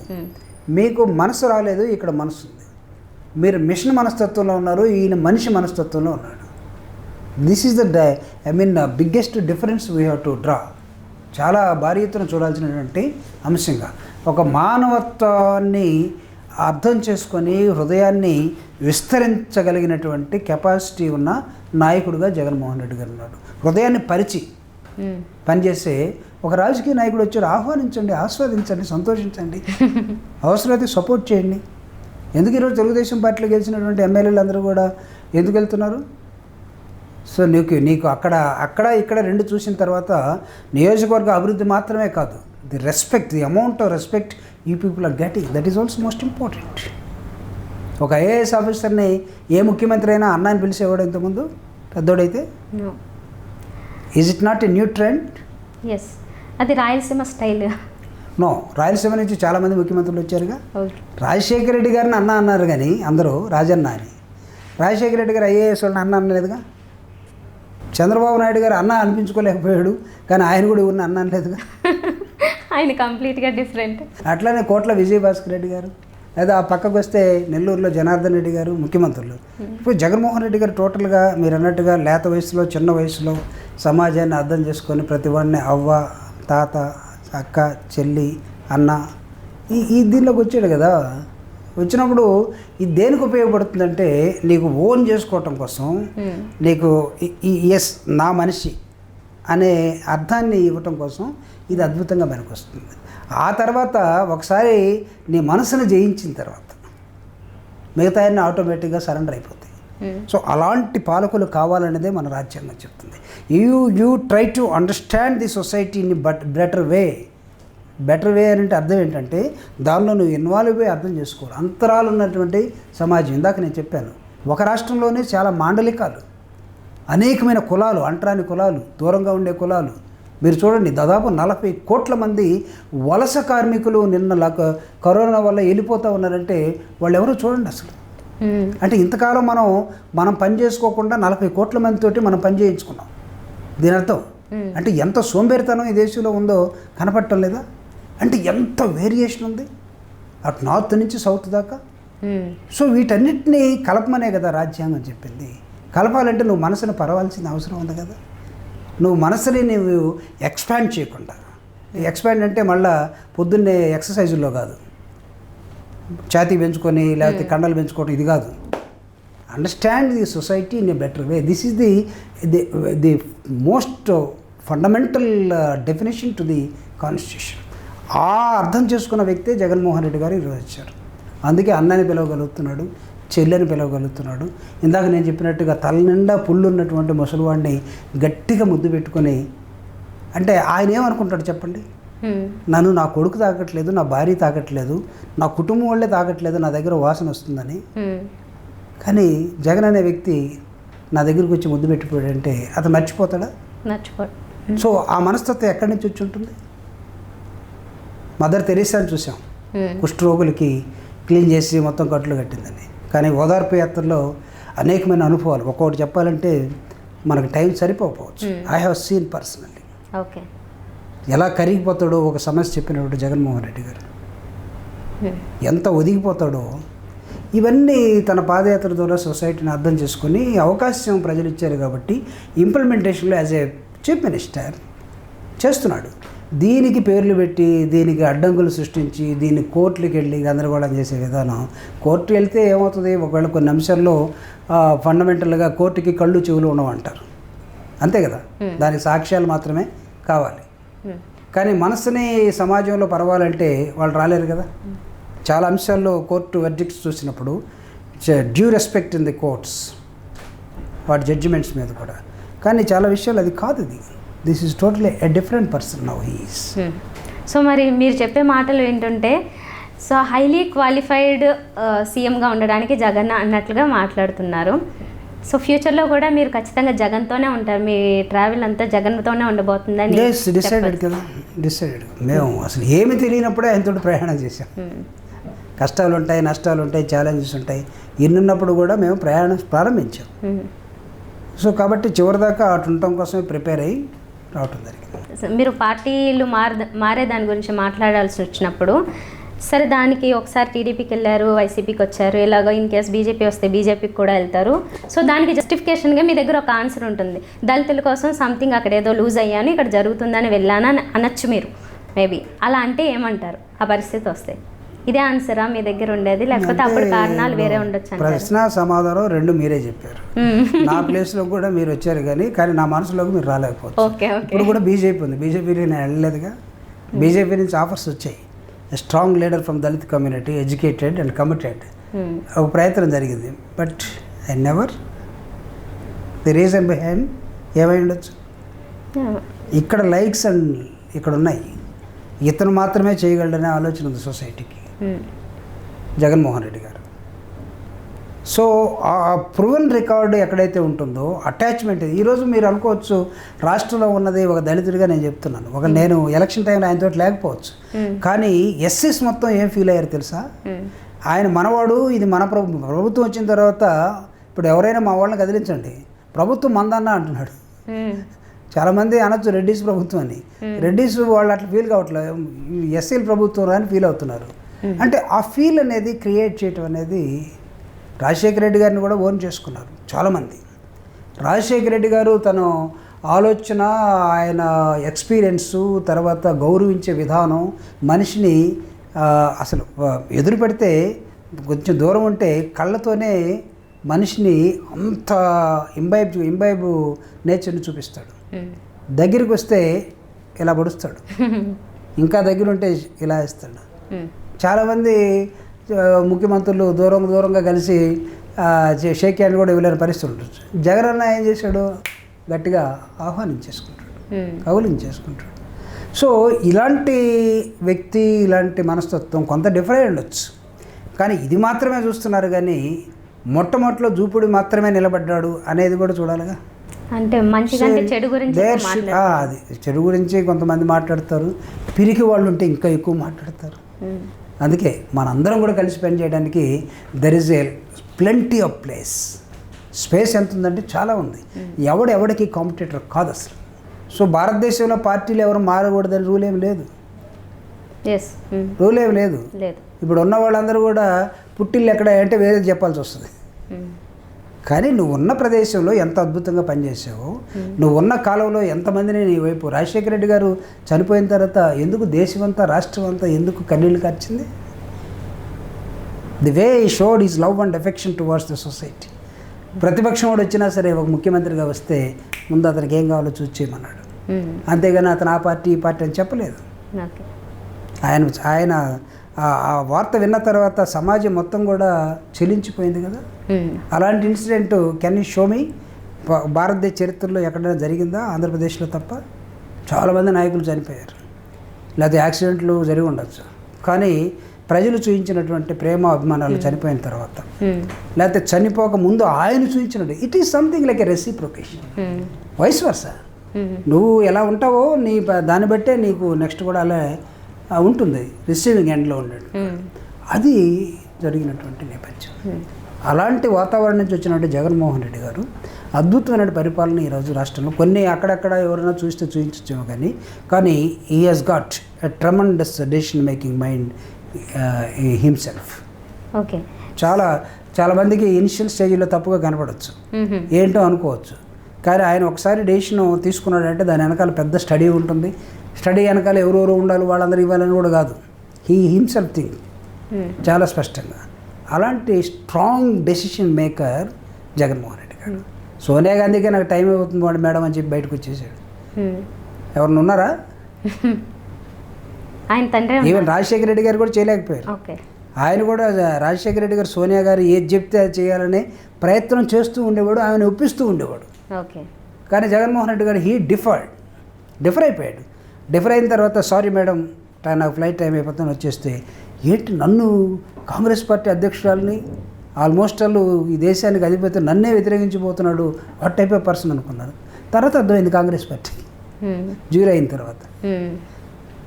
ఇక్కడే కదా దేశవ్యాప్తంగా ఆ రోజు జగన్మోహన్ రెడ్డి గారిని కరెక్ట్గా పిలిపించి మాట్లాడుకొని ఆయన మనసులో ఏముందో, ఎందుకు కమిట్ అయ్యాడో, కమిట్మెంట్ ఇచ్చిన తర్వాత, commitment is commitment for even to anybody.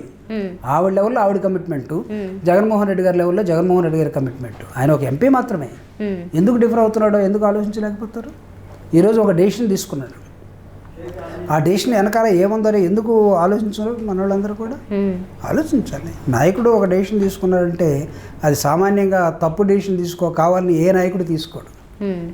So Jaganmohan Reddy గారు స్టార్ట్ చేసిన లేకపోతే ఇంప్లిమెంట్ చేస్తున్న ఈ స్కీమ్స్ అన్నీ ఒక పక్క, ఇంగ్లీష్ మీడియం గురించి చాలా రచ్చ జరిగింది. అటు ఆపోజిట్ టీడీపీ దాన్ని బాగా వ్యతిరేకించింది. కొందరు మాతృభాష మీద అభిమానం ఉన్న వాళ్ళు, మామూలు ప్రజలు కూడా వ్యతిరేకించారు. కాకపోతే మొత్తానికి అది కోర్టులోనూ ఏదో రకంగా చేసి ఒక కొలిక్కొచ్చింది అనుకోవచ్చు. సో ఇప్పుడు అసలు ఏంటి ప్లాను? దాన్ని మీరు సమర్థిస్తారా మీ తరపు నుంచి, లేదంటే దాని మీద మీకు ఏమైనా అభ్యంతరాలు ఉన్నాయా? నేను up to intermediate Telugu medium, ఇంజనీరింగ్లోకి వచ్చేసరికి తెలుగు మీడియం లేదు, ఇంగ్లీష్ మీడియం ఉంది. ఫోర్స్ఫుల్లీ ఇంగ్లీష్ మీడియంలో చదవాలి, నేర్చుకోవాలి, ఇంగ్లీష్లోనే థింక్ చేయాలి. ఒక తెలుగు మీడియం వాడికి ఎంత డిఫికల్టీ ఉంటుందో నేను ఒక ఎగ్జాంపుల్, నాలాగనే చాలామంది ఉంటారు. సో జగన్మోహన్ రెడ్డి గారు ఏం చేశాడంటే ఇన్సెప్షన్ నుంచి, అంటే ఎలిమెంటరీ స్కూల్ నుంచి ఇంగ్లీష్ని నేర్పించగలిగితే ఇతను ప్రపంచంలో ఎక్కడైనా సరే ఒక అద్భుతమైన మెటీరియల్గా తయారవుతాడు. ప్రపంచం మొత్తం. నేను ఎందుకు చెప్తున్నానంటే English is a linking language to the world. నువ్వు కర్ణాటక వెళ్తే నీకు కన్నడ రాకపోవచ్చు, కానీ you can manage with English.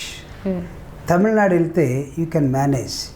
Europe వెళ్ళినా లేకపోతే ప్రపంచంలో ఎక్కడికి వెళ్ళినా, చైనాలో కూడా ఇంగ్లీష్ నేర్చుకునే ప్రపంచంలో అధికంగా మాట్లాడేది మ్యాండరిన్ కదా, ఆ మాటకు వస్తే లింకింగ్ లాంగ్వేజ్. ఆ లోకల్గా మీరు తెలుగు మాట్లాడుకోవచ్చు, మ్యాండరిన్ మాట్లాడుకోవచ్చు, లేదా ఇంకా ఫ్రెంచ్ మాట్లాడుకోవచ్చు. కానీ నువ్వు ప్రపంచాన్ని అడ్రస్ చేయాలనుకున్నప్పుడు, for example you take UNO, United Nations Organization, నీ లాంగ్వేజ్ అంతా కూడా లోకల్గా మాట్లాడినా ఇమ్మీడియట్గా నీకు ట్రాన్స్లేట్ అయ్యి ఇంగ్లీష్లో వస్తుంది. నీకు లిటరేచర్ మొత్తం ఇంగ్లీష్లోనే వచ్చేస్తుంది. సో ఇక్కడ క్వశ్చన్ ఈజ్ దాట్ ఎవరైతే ఇంగ్లీష్ మీడియం వద్దన్నారో, పేర్లు ఎందుకు కానీ పార్లమెంట్లో ఉన్న నాయకుల దగ్గర నుంచి, పంచులు కట్టుకునే నాయకుల దగ్గర నుంచి, మాజీ ముఖ్యమంత్రులు లేదా ఇంకా ముఖ్యమంత్రి పిల్లలు అందరూ కూడా అమ్మో తెలుగు చచ్చిపోయింది, ఇంగ్లీషు మొత్తం ఏమైపోతుంది, కాబట్టి తెలుగు మీడియంలోనే ఉండాలని చెప్పారు. నేను అడుగుతున్నా, మీ పిల్లలు, మీ మనవాళ్ళు వీళ్ళందరూ ఇంగ్లీష్ మీడియంలో చదివినప్పుడు తెలుగు చచ్చిపోయిందా? లేదే. తెలుగు అసలు ఎందుకు చచ్చిపోతుంది? ఇట్స్ మదర్ టంగ్ కదా, ఎప్పుడు చచ్చిపోదు. అమెరికాలో చాలామంది ఉన్నారు, కానీ వాళ్ళు సంక్రాంతికి చక్కగా ఆడపిల్లలు అయితే లంగా ఓణి కడతారు, మగపిల్లలు అయితే లుంగీలు కట్టుకుంటారు, అద్భుతంగా తెలుగుని పాటిస్తారు వాళ్ళు. మదర్ టంగ్ ఎప్పుడు కూడా నీకు ఎక్కడికి పోదు. కానీ పేదవాడు మాత్రమే ఇంగ్లీష్ నేర్చుకోవాలి అనే ఒక అవకాశం వచ్చినప్పుడు దీన్ని అడ్డగించారు వీళ్ళందరూ కూడా. జగన్మోహన్ రెడ్డి గారు ఇక్కడ ఒక రెవల్యూషనరీ మెకానిజం తీసుకొని all government schools English medium అన్నాడు. నేను అడుగుతా ఉన్నా, ఇంగ్లీష్ని ఎంత అద్భుతంగా సత్యం రామలింగరాజు ఈ ప్రపంచానికి పరిచయం చేశాడో మీరు చూడండి. సత్యం కంప్యూటర్స్ ద్వారా ప్రపంచం మొత్తాన్ని సాఫ్ట్వేర్ ఇంజనీర్స్ పంపించాడు. ఆయన సెలక్షన్ మొత్తం కూడా సాఫ్ట్వేర్ ఇంజనీరింగ్ వచ్చి ఉండాలంటే వాడు ఫస్ట్ ఇంగ్లీష్ వచ్చి ఉండాలి. వీళ్ళందరూ ఇంగ్లీష్ అందరూ ఎవరికి వచ్చాయంటే చైతన్య నారాయణ చదివిన వాళ్ళందరూ ఇంగ్లీష్ వచ్చింది, ఇంజనీరింగ్ అయ్యారు. ఇంజనీరింగ్ తర్వాత వాళ్ళు ప్రపంచం మొత్తం వెళ్ళిపోయారు. సత్యం రామలింగరాజు, సత్యం కంప్యూటర్స్ ఎగ్జాంపుల్. అక్కడ ఎవడు ఆగిపోయాడయ్యా? పోకుండా అంటే ఎవడైతే తెలుగు మీడియంలో చదువుకొని ఇంగ్లీషు సరిగా రాదో వాడికి ప్రపంచాన్ని చూసే అవకాశం లేకుండా పోయింది. This is the statement given by ప్రపంచాన్ని చూడాల్సిన అవసరం ఏంటి? మన స్టేట్లోనే వాళ్ళకి మంచి ఉద్యోగాలు, మంచి భవిష్యత్తు కల్పించే ఫెసిలిటీ అక్కడే కల్పించవచ్చు కదా తెలుగు భాషతోనే. అసలు మనం మొత్తం పార్లమెంట్లో ఉండాలి, మనం మొత్తం మన పిల్లలు అమెరికాలో ఉండాలి, పేదోడి పిల్లలు మాత్రం మన రాష్ట్రంలో మన ఊర్లో ఉండాలి, చెప్పులు కొట్టాలి, లేకపోతే వీడు కానిస్టేబుల్గా ఉండాలి, లేకపోతే సెక్రటరియట్లో పనిచేయాలి అనుకోవటం దీనంత దరిద్రమైన ఆలోచన కోటి లేనే లేదు. నేను అడుగుతా ఉన్నా ఈరోజు. పెరియార్, మీరు తమిళ్ మూవ్మెంట్ చేసినటువంటి Periyar, he hated Hindi like anything. Hindi రానే అవసరం లేదు సౌత్ ఇండియా కనేవాడు. కానీ ఆయన ఏమన్నాడంటే నేను హిందీని వ్యతిరేకిస్తాను, ఇంగ్లీష్ను ఆహ్వానిస్తానన్నాడు. ఇంగ్లీష్ని ఎందుకు ఆహ్వానిస్తానంటే ఇది దేశ భాషగా హిందీ కాదు ఉండాల్సింది, ఇంగ్లీష్ని పెట్టమన్నాడు. ఎందుకంటే రవి అస్తమించిన బ్రిటిష్ సామ్రాజ్యవాదులు ఈ దేశాన్ని 200 సంవత్సరాలు పరిపాలించిన కాలంలో they don't know how to speak in Telugu, but they are capable to manage, but they introduced English. వాళ్ళు ఇంట్రొడ్యూస్ చేసిన ఇంగ్లీష్ తోటి మన వాళ్ళు చాలామంది అభివృద్ధి అయ్యారు. ఈ దేశంలో ఉన్న ప్రధానులు కానీ, ఈ రాష్ట్రంలో ముఖ్యమంత్రులు కానీ వీళ్ళందరూ కూడా బ్రిటిష్ వాళ్ళు పెట్టినటువంటి ఈ స్కూల్స్లో చదివిన వాళ్ళు కాదా? Saint Ann's for example schools కానీ, ఏబిఎం ఇన్స్టిట్యూషన్స్ కానీ, లేకపోతే కింగ్ జార్జ్ హాస్పిటల్స్ కానీ, నీకు ఈ మిషనరీ స్వభావం ఎడ్యుకేషన్ అండ్ ఎంప్లాయ్మెంట్లో వాళ్ళు ఇచ్చినట్టు లాంగ్వేజ్ ఇంగ్లీష్ కాదా? సో కాబట్టి జగన్మోహన్ రెడ్డి గారు పెరియార్ ఆలోచించినట్టుగా ఆలోచిస్తే తప్పవుతుందా?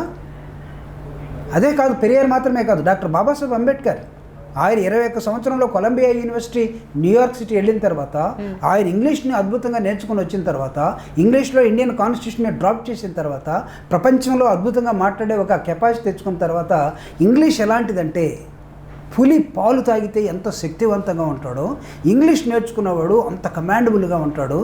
Not only learning English, you try to retain in your body English అంటాడు ఆయన. అంటే అంబేద్కర్ లాగా జగన్మోహన్ రెడ్డి గారు ఆలోచించి ఇంగ్లీష్ని పేద వర్గాలకి గవర్నమెంట్ స్కూల్లో పెట్టడం తప్పు అవుతుందా? ఎలా జగన్మోహన్ రెడ్డి గారిని మీరు ఇంగ్లీష్ మీడియం పెట్టాడు కాబట్టి తెలుగు చచ్చిపోయింది, కల్చర్ మొత్తం పోయింది, కోర్టుల దాకా వెళ్ళారు. కోర్టు ఏం చెప్పింది? ఒకవేళ పేరెంట్స్ స్టూడెంట్స్ కోరుకుంటే ఇవ్వమన్నది. తర్వాత ఏం చేశారు? పేరెంట్స్ కమిటీని మొత్తాన్ని పిలిచారు. మీ పిల్లవాడికి ఏం కావాలంటే 96% of the parents they have given their consent, మా పిల్లవాడికి ఇంగ్లీష్ మీడియం కావాలన్నారు. ఈరోజు ఇంగ్లీష్ మీడియం వచ్చేసింది.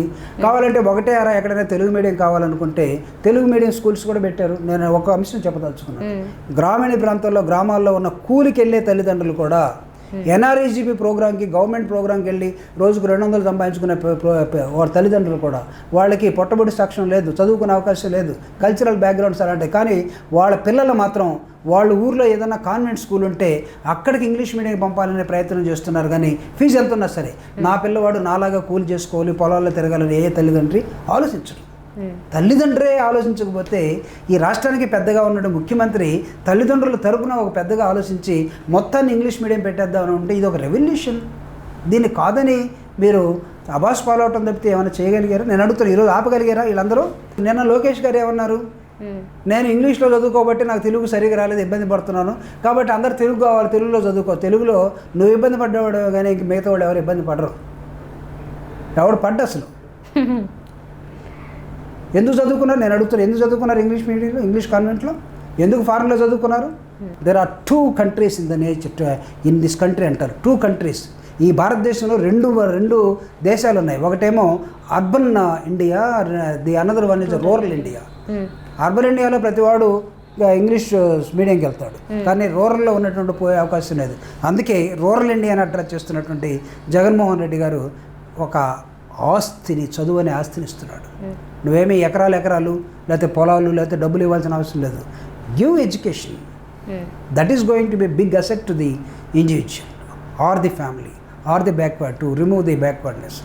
దానికి జగన్మోహన్ రెడ్డి గారు చేస్తూ ఉంటే దాన్ని అడ్డం పెట్టి నేను ఆర్ నారాయణమూర్తి గారు, కంచైలయ్య గారు ఈ రాష్ట్రంలో ఆయన ఎప్పుడైతే ఇంగ్లీష్ మీడియం ఇంట్రడ్యూస్ చేశాడో, నేను అప్పుడే కొత్తగా వైఎస్ఆర్ కాంగ్రెస్ పార్టీలో మళ్ళీ చేరిన తర్వాత మేము ముగ్గురివి 6 జిల్లాల్లో ఇంగ్లీష్ మీడియాన్ని సపోర్ట్ చేస్తూ బహిరంగ సభలు పెట్టాం, సెమినార్లు పెట్టాం. అద్భుతమైన రెస్పాన్స్. కానీ అన్ఫార్చునేట్లీ కౌన్సిల్లో ఉన్న పెద్దలందరూ కూడా దాన్ని వ్యతిరేకించారు. నేను కౌన్సిల్లో 8 సంవత్సరాలు ఉన్నా. కౌన్సిల్లో మొత్తం బిల్ అంతా కూడా నీకు ఇంగ్లీష్లోనే ఉంటుంది కదా, దాన్ని ఎప్పుడు ఎందుకు వ్యతిరేకించలేదు? కౌన్సిల్లో ఉన్న ఎమ్మెల్సీలు రకరకాల రాజకీయ పార్టీలను మీ పిల్లలందరూ కూడా ఇంగ్లీష్ మీడియం చదువుకున్నారు కదా, మీరు ఎందుకు మీ పిల్లల్ని తెలుగు మీడియంలో చదివించలేకపోయారు? అప్పుడు గుర్తు రాలేదా అమ్మో తెలుగు చచ్చిపోద్దని? అంటే ఒక స్టేట్ దానికి అది రికగ్నైజ్ చేయబడిందే తెలుగు స్టేట్గా, అలాంటి తెలుగును అక్కడ లేకుండా చేసాడే ఎంతవరకు కరెక్ట్? తెలుగు స్టేట్ రికగ్నేషను చదువు ఎడ్యుకేషన్ మొత్తం తెలుగు మీడియంలో ఉంటుందని కాదు. Because you are habituated to talk in your mother tongue. దాంతో నువ్వు ఇంకా వేరే లాంగ్వేజ్ నేర్చుకోలేదని కాదు, నేర్చుకోకూడదని కూడా కాదు, నేర్చుకోవచ్చు, నీ మదర్ టంగ్ ఉంచుకోవచ్చు. అట్లా అనుకుంటే ఈ దేశంలో ప్రతి ప్రాంతంలో ఉండే వాళ్ళకి మదర్ టంగ్ ఉంది. మీరు వెళ్ళండి సముద్ర తీరంలో పట్టబోళ్ళు పల్లెళ్ళు లేకపోతే జాళ్ళు అంటాం, లిపి కూడా లేదు వాళ్ళకి, వాళ్ళు ఏదో మాట్లాడుతూ ఉంటారు, వాళ్ళకి లిపి లేదు, మామూలుగా రాయలేము దాన్ని. That is there mother tongue. When it comes to the other society, లేకపోతే నువ్వు కొంచెం అర్బన్ ఏరియాకి వచ్చినప్పుడు వాళ్ళు మళ్ళీ అదే మాట్లాడరు, ఇక్కడ ఏది మాట్లాడతారు. ఇట్ ఈస్ మనం ఎలా చూడాలంటే దీన్ని అసెప్టింగ్ ది కెపాసిటీస్ అని చూడాలి. నీకు మామూలుగా మీరు చూడండి, మీ పక్కనుండే నీ ఫ్రెండ్ ఒక 4-5 లాంగ్వేజ్లు మాట్లాడుతున్నావు అనుకోండి, వాడికి రెస్పెక్ట్ ఎక్కువ పెరుగుద్ది. కూల్ చేసేవాడికి భారతదేశంలో రెస్పెక్ట్ ఇవ్వం మనం. ట్రైన్ దిగడంతో మన బ్యాగ్ ఒకటి మోయాలి, మన బండి దిగడంతో మన సూట్ కేసు ఒకటి పెట్టుకోవాలి, వాడిని కూలోడా ఒరే అని పిలవాలి, అన్నీ చేస్తుంటాం. కానీ మన పక్కనే ఒకడు ఏ పని చేయకుండా సోంబేరిగా ఇన్షర్ట్ వేసుకొని ఇంగ్లీష్లో మాట్లాడుతున్నాడు అనుకో, వాడికి మనం ఎక్కువ రెస్పెక్ట్ ఇస్తాం. అది మన దేశంలో ఉన్న దౌర్భాగ్య స్థితి అనుకోవచ్చు కదా. అది దేశం అదే దీన్ని మార్చాలి కదా, ఎవడో ఒకడు మార్చాలి కదా. మార్చడానికి వచ్చిన వ్యక్తిగా జగన్మోహన్ రెడ్డి గారిని ఎందుకు చూడరు? పేదవాళ్ళకి మొత్తానికి తెలుగు మీడియం స్థానంలో ఇంగ్లీష్ మీడియం ఇచ్చేసి, ఎవరైతే తల్లులు చదువుకోకుండా తండ్రులు చదువుకోకుండా చదువుకు దూరంగా ఉన్నటువంటి కుటుంబాలు సమాజం మొత్తాన్ని ఒకసారి ఎడ్యుకేట్, డాక్టర్ బాబాసాహెబ్ అంబేద్కర్ చెప్పినట్టు ఎడ్యుకేట్ ద సొసైటీ. ఎడ్యుకేషన్ అంటే ఈయని కాదు, to understand in a better way. కల్చరల్గా నువ్వు సమాజాన్ని అర్థం చేసుకోవటం కోసం. ఈరోజు పేదవాడికి ఎలిమెంటరీ స్కూల్లో, గవర్నమెంట్ స్కూల్లో ఇంగ్లీష్ మీడియం పెడుతున్నామంటే మీరందరూ కూడా సంతోషించాలి. నాకు తెలిసి కోర్టులకు వెళ్ళారు, కానీ కోర్టులు ఏం చేస్తాయో తెలియదు, లేకపోతే చేస్తే జగన్మోహన్ రెడ్డి ఒకవేళ సడన్గా వీళ్ళు కోర్టుకి వెళ్ళారు, కోర్టులో కొట్టేస్తారు, ఇంకొక ఆలోచన చేశాడు, ఒక చిన్న ఉపాయం. సెంట్రల్ సిలబస్ పెట్టాడు అనుకోండి. సెంట్రల్ సిలబస్ ఏ లాంగ్వేజ్లో ఉంటుంది, ఏ మీడియంలో ఉంటుంది? ఇంగ్లీష్ మీడియమే కదా. దాన్ని కూడా ఆపగలడా? All government schools in the rural areas or urban areas, government has taken a decision and issued a GO, all schools central syllabus అన్నాడు అనుకోండి, కోర్టుల్లోకి వెళ్తారా? చెప్పండి. ఈ టిమిడ్ మెంటాలిటీ ఉంది, నేను మాత్రమే ఎదగాలి, నా కుటుంబం మాత్రమే ఎదగాలి, మా పిల్లోడే బాగుండాలి, వీడు మాత్రమే ఇంగ్లీష్ చదవాలి, వీడు మాత్రమే స్పానిష్ నేర్చుకోవాలి, వీడు మాత్రమే ఫ్రెంచ్ నేర్చుకోవాలి, వీడు మాత్రమే రాజకీయాలు ఉండాలి. కానీ ఇది కాదు. దాన్ని జగన్మోహన్ రెడ్డి గారికి ఇలా తుడిపేదలుచుకున్నాడు. అందుకే ఆయన ఇంగ్లీష్ మీడియం ఇంట్రడ్యూస్ చేసినప్పుడు ఒంగోలులో జరిగిన బహిరంగ సభలో నాకు తెలుసు దీని వెనకాల ఛాలెంజెస్ ఉంటాయని కూడా నాకు తెలుసు అన్నాడు. Challenges in terms of what? టీచర్స్కి ఒకవేళ ఇంగ్లీష్ రాకపోతే వాళ్ళకి ఇంగ్లీష్ నేర్పించాలి, లేకపోతే స్కూల్స్ సరిగా ఇన్ఫ్రాస్ట్రక్చర్, లేకపోతే స్కూల్స్కి ఇన్ఫ్రాస్ట్రక్చర్ ఇవ్వాలి. ఒక ఎవల్యూషన్ జరుగుతున్నప్పుడు మామూలుగా ఇంకొక రాజకీయ పార్టీగా ఏం చేయాలంటే ఆహ్వానించాలి. One thing is constant in the society, that is change. మార్పు నిరంతరంగా జరుగుతూ ఉంటుంది. మార్పుని ఎవడైనా సరే ఆపాలనుకుంటే వాడు అలా కాదు అసలు. కాబట్టి మార్పుని ఆహ్వానించటమే, ఆస్వాదించటమే. అది చేయలేని వాళ్ళు ఏదంటే విమర్శలు చేస్తారు, విమర్శలకు గురవుతారు. ఈరోజు జగన్మోహన్ రెడ్డి గారి మీద కౌన్సిల్లో దాన్ని అడ్డగించారు, కోర్టుకి వెళ్ళారు. తెలుగు మీడియం మాత్రమే ఉండాలి, ఇంగ్లీష్ మీడియం. కానీ ఆగిందా? ఆగలేదు. 1-2 చోట్ల తెలుగు మీడియం స్కూల్స్ వచ్చి ఉండొచ్చు, కానీ మొత్తం ఇంగ్లీష్ మీడియం వచ్చేసినాయి. ఆయన అనుకున్న సాధించాడు. పేదవాళ్ళందరూ కూడా ఇంగ్లీష్ మీడియంలో నేర్చుకుంటారు. కాబట్టి ఇంగ్లీష్ అనేది ఎకనామికల్గా ఎదగటం మాత్రమే కాదు, ఇంగ్లీష్ సోషల్గా ఎదగటం మాత్రమే కాదు, ఇంగ్లీషు మనిషిని ఎలివేట్ చేస్తుంది. అందుకే మీ ఊర్లో సపోజ్ మీ ఏ ఊరు నాకు తెలియదు, అందరూ మనం తెలుగులో ఉన్న ఈనాడో లేకపోతే జ్యోతో లేకపోతే సాక్షియో లేకపోతే ఆంధ్రప్రభో ఆంధ్రభూమో తెప్పించుకొని పేపర్ చదువుతాం. కానీ మీరు టీ బంకుల దగ్గర మీరు ఎప్పుడైనా అబ్జర్వ్ చేస్తే హిందూ పేపర్ చదివేవాడు ఒక్కడ కనపడతాడు, క్రానికల్ చదివేవాడు ఒకడు కనపడతాడు, ఇండియన్ ఎక్స్ప్రెస్ చదివేవాడు ఒకడు కనపడతాడు. వాడు తెలుగు పేపర్లు చదవడు, చదివినా సరే వాటితో పాటు దీన్ని కూడా చదువుతాడు. ఇప్పుడు ఫర్ ఎగ్జాంపుల్ నా ఇంటికి 2 వస్తాయి, ఇండియన్ ఎక్స్ప్రెస్ హిందూ వస్తుంది, సాక్షి వస్తుంది, జ్యోతి వస్తుంది, ఈనాడు వస్తుంది. ఎందుకు మనం తెలుగులో ఉన్నాం కదా, తెలుగు వాళ్ళం కదా, ఈయన అసలు ఎందుకు మనకి ఇంగ్లీష్ పేపర్ ఎందుకు అని అనుకున్నాం అనుకో. ఎందుకు ఇంగ్లీష్ పేపర్, ఎందుకు ఇంగ్లీష్ నాలెడ్జ్, ఇంగ్లీష్ మీడియం అంటే అందులోనూ అదే న్యూస్, ఇందులోనే ఇదే న్యూస్, ఏముంది అందులో గొప్ప చదివితే ఆ గొప్పతనం దానికి మనం కల్పించుకున్నాం, అలా ప్రిపేర్ అయిపోయాయి బ్రెయిన్స్ అనుకున్నాం. ఎందుకంటే మనిషి సంఘజీవిగా వచ్చిన తర్వాత మనం ఇంట్లోనే పుట్టి అక్కడే పెరగం. మనం we have all the relations with the society consisting of మన ఊరు కాదు, ప్రపంచం గ్లోబల్ విలేజ్గా మారిపోయిన నేపథ్యం. సో కాబట్టి నీకు ఏ లాంగ్వేజ్ అయితే ఈరోజు శాసిస్తుందో, అనేకమైన రంగాల్ని శాసిస్తుందో, ఆ రంగంలోకి, ఆ లాంగ్వేజ్లోకి ఈరోజు రూరల్లో ఉన్నటువంటి పేద వర్గాలుగా ఉన్నటువంటి గవర్నమెంట్ స్కూల్స్లో ఎవడైతే చదువుకున్నాడో వాళ్ళందరినీ కూడా ట్రాన్స్ఫార్మ్ చేయడం కోసం జగన్మోహన్ రెడ్డి గారు ఒక రెవల్యూషనరీ థాట్ తీసుకున్నాడు. ఆ థాట్ని నేను నారాయణమూర్తి గారు, కంచైలి గారు రాష్ట్రమంతా విస్తరించి బహిరంగ సభలు పెట్టాము. నాకు తెలుసు, I know the pains of Telugu medium. English నేను ఇంజనీరింగ్లోకి వచ్చిన తర్వాత మీకు ఇంజనీరింగ్ టెక్స్ట్ బుక్ ఇంగ్లీష్ మీడియంలో ఉంటుంది, తెలుగులో ఉండదు. ప్రొఫెసర్ ఇంగ్లీష్లో చెప్తాడు, ఇంగ్లీష్లో నోట్స్ రాసుకుంటాం, తప్పులు పోతాయి, గ్రామటికల్ మిస్టేక్స్ ఉంటాయి, అర్థం కాదు. ఒక పక్క Shankar Narayana dictionary, Oxford dictionary, text book 3 పెట్టుకొని ఆయన ఏం చెప్పాడు, టెక్స్ట్ బుక్ ఏం మాట్లాడుతుంది, దీని అర్థం ఏంటి, మళ్ళీ తెలుగులో రాసుకొని, తెలుగు నుంచి ఇంగ్లీష్లో రాసుకొని ఎగ్జామ్ మనం తెలుగులో రాస్తే ఫెయిల్ అవుతాం, ఇంగ్లీష్లో రాయాలి. సో తెలుగు మీడియం వాడికి ఇంత డిఫికల్టీ ఉంటుంది. సో మనం ఫస్ట్ నుంచి ఇంగ్లీష్ మీడియంతో ఉన్నాం అనుకోండి, easily you can win the society కదా. సో ఆ అవకాశాన్ని కొన్ని వర్గాల పిల్లలకే మాత్రమే ఇచ్చి కొన్ని అట్టడుగు వర్గాల పిల్లలకి ఇవ్వకపోవటం అనేది అన్యాయం కదా. జగన్మోహన్ రెడ్డి గారు చేసింది అన్యాయం మీద తిరుగుబాటే. అన్యాయాన్ని సపోర్ట్ చేసే వ్యక్తులు, కుటుంబాలు, రాజకీయ పార్టీలు జగన్మోహన్ రెడ్డి గారిని ప్రశ్నించారు. ఈ అన్యాయాన్ని వ్యతిరేకించినటువంటి జగన్మోహన్ రెడ్డి గారి వెనకాల పేద వర్గాలు, సమాజం మొత్తం ఉండిపోయింది. కాబట్టి ఈ రోజుకైనా సరే జగన్మోహన్ రెడ్డి గారు పెట్టినటువంటి ఇంగ్లీష్ మీడియం అనేది ఈ సమాజానికి ఇప్పుడు అర్థం కాదు వీళ్ళందరికీ కూడా. ఆఫ్టర్ 10 years మేము జగన్మోహన్ రెడ్డి గారితో 2009, 2012, 2013లో మేము ఓదార్పు యాత్రలో తిరుగుతూ ఉంటే ఆయన కారు వస్తుందంటే గ్రామంలో ఉన్నటువంటి చిన్న పిల్లలు కూడా పరిగెత్తుకుంటూ జగనన్న జగనన్న జగనన్న అనుకుంటూ కారు వెనకాల పరిగెత్తేవాళ్ళు. ఒక పెద్ద ఆయన అడిగాడు నన్ను, జూపుడు గారు ఏందా వీళ్ళందరూ పరిగెత్తున్నారు, కారుకి అడ్డం పడతారేమో అని అడిగితే నేను చెప్పా, ఒక 5 సంవత్సరాలు ఆగాడు సార్, వాళ్ళందరూ మన పనికి వస్తారన్న. ఎలా పనికి వస్తారని అడిగాడు. వాళ్ళు ఓటర్స్ అవుతారా? After 5 years or 10 years they will become voters. అప్పుడు జగన్ శక్తి ఏంటో తెలుస్తుంది వాళ్ళకి. కానీ ఈరోజు అడ్డంగా అనుకోబాకండి అని చెప్పాము. అంటే మనం అలాంటి విజన్ తోటే మనం సమాజాన్ని చూడాలి. కానీ నేను రాజ్యసభలోకి వెళ్ళిపోయాను, లేకపోతే నేను పార్లమెంట్లోకి వెళ్ళిపోయాను, లేకపోతే నేను ముఖ్యమంత్రిని అయ్యాను, లేకపోతే నేను మంత్రిని అయ్యాను, ఎమ్మెల్సీ అయిపోయాను, నా కుటుంబం వెళ్ళాలి, నా పిల్లలే చదువుకోవాలి, వ్యాపారాలు చేసినా లేకపోతే ఇంకోటి చేసినా మా వర్గాలే, మా కులాలే చేయాలి, మిగతా వాళ్ళు చేయకూడదు అని ఎవడైనా అనుకుంటే you are restricting the society, you are a great obstacle to the society instead of a progressive element. నీకు ప్రోగ్రెసివ్ థాట్ లేనటువంటి వాడికి రిప్రజెంటేటివ్గా ఉండే హక్కే లేదంటాను నేను అసలు. ఇప్పుడు జగన్మోహన్ రెడ్డి గారి అడ్మినిస్ట్రేషన్ విషయానికి వద్దాము. గవర్నెన్స్ ముందు టీడీపీ గురించి ఈవెన్ నా స్కూల్ ఏజ్లో కూడా చాలా స్ట్రిక్ట్గా ఉంటుంది అని చంద్రబాబు నాయుడు గారి గురించి బాగా విన్నాను నేను. ఆ టైంలో అడ్మినిస్ట్రేషన్ చాలా బాగుంటుందని తర్వాత కాలంలోనూ విన్నాను. కానీ జగన్మోహన్ రెడ్డి అడ్మినిస్ట్రేషన్ కొంచెం వీక్గా ఉంది అనే మాట ఇప్పుడు వింటున్నాను. మీ అబ్జర్వేషన్లో ఏంటి ఆ డిఫరెన్స్? ఒకవేళ మీరు అన్నట్టుగా చంద్రబాబు నాయుడు గారి అడ్మినిస్ట్రేషన్ బాగా స్ట్రాంగ్గా ఉండుంటే జగన్మోహన్ రెడ్డి గారు ముఖ్యమంత్రి అయ్యే అవకాశం ఉండదు కదా. ఎందుకంటే ఆయన స్ట్రాంగ్ కదా. ఓకే, అంటే ఆయన స్ట్రాంగ్ కాదనే జనం డిసైడ్ చేసుకొని ఈయన తీసుకొచ్చారు.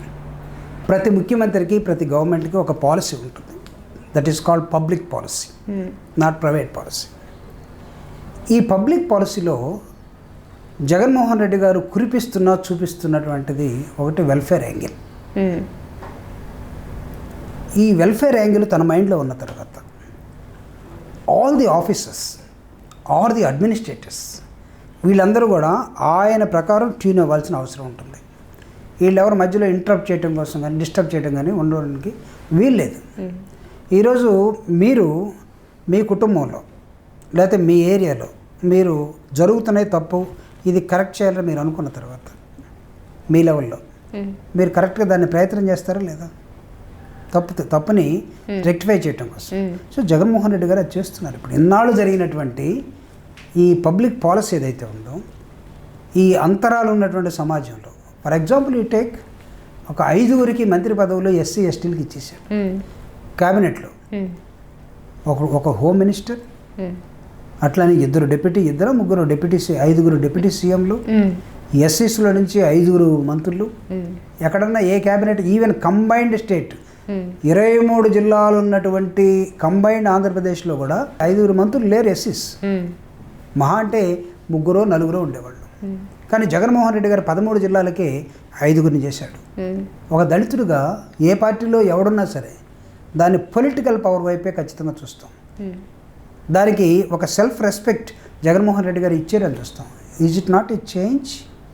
దీన్ని మార్పుగా మనం చూడమా? అడ్మినిస్ట్రేషన్లో దీన్ని ఎవడైనా సరే ఇలా చేయకూడదు, ఇంతమందికి ఇవ్వకూడదు ఎస్సీస్కి ఎస్టీస్కి అని అన్నాడు అనుకో, ఆయన ఆగాడు అనుకోండి, అది కరెక్ట్ అడ్మినిస్ట్రేషన్ అవుతుందా? ఫర్ ఎగ్జాంపుల్ అంతకన్నా ముందున్నటువంటి ముఖ్యమంత్రి చంద్రబాబు నాయుడు గారు 5 ఎందుకు ఇవ్వలేకపోయాడు? నేను అడుగుతున్నా. జగన్మోహన్ రెడ్డి గారు అడ్మినిస్ట్రేషన్లో తీసుకొచ్చిన మార్పు కాదా ఇది? ఓకే. కాబట్టి ఇలాంటి డెసిషన్ మేకింగ్స్ ఏవైతే ఉంటాయో దాన్ని సొసైటీలో మనం యాక్సెప్ట్ చేసే క్యారెక్టర్ కూడా మనకు ఉండాలి. ఆ క్యారెక్టర్ కెపాసిటీ కూడా ఉండాలి. ఇక్కడ ఆయన చాలా స్ట్రాంగ్ అడ్మినిస్ట్రేషన్ చంద్రబాబు నాయుడు గారు. నేను కూడా 3 సంవత్సరాలు చూసాం. చెప్తున్నా, నేను ఒక చైర్మన్గా ఉండి చూసాం. స్ట్రాంగ్ అడ్మినిస్ట్రేషన్ అయితే ఎవడు పాటు వాడు పోయేవాడు. అడ్మినిస్ట్రేషన్ అంటే ఏ వర్గానికి ఎలాంటి పదవులు ఇచ్చారనా, లేకపోతే స్టేట్ డెవలప్మెంట్కి ఎలాంటి వ్యూహాలు రచిస్తున్నారు, దానికి అడ్మినిస్ట్రేషన్ ఎలా పనిచేస్తుందని? Very beautiful question.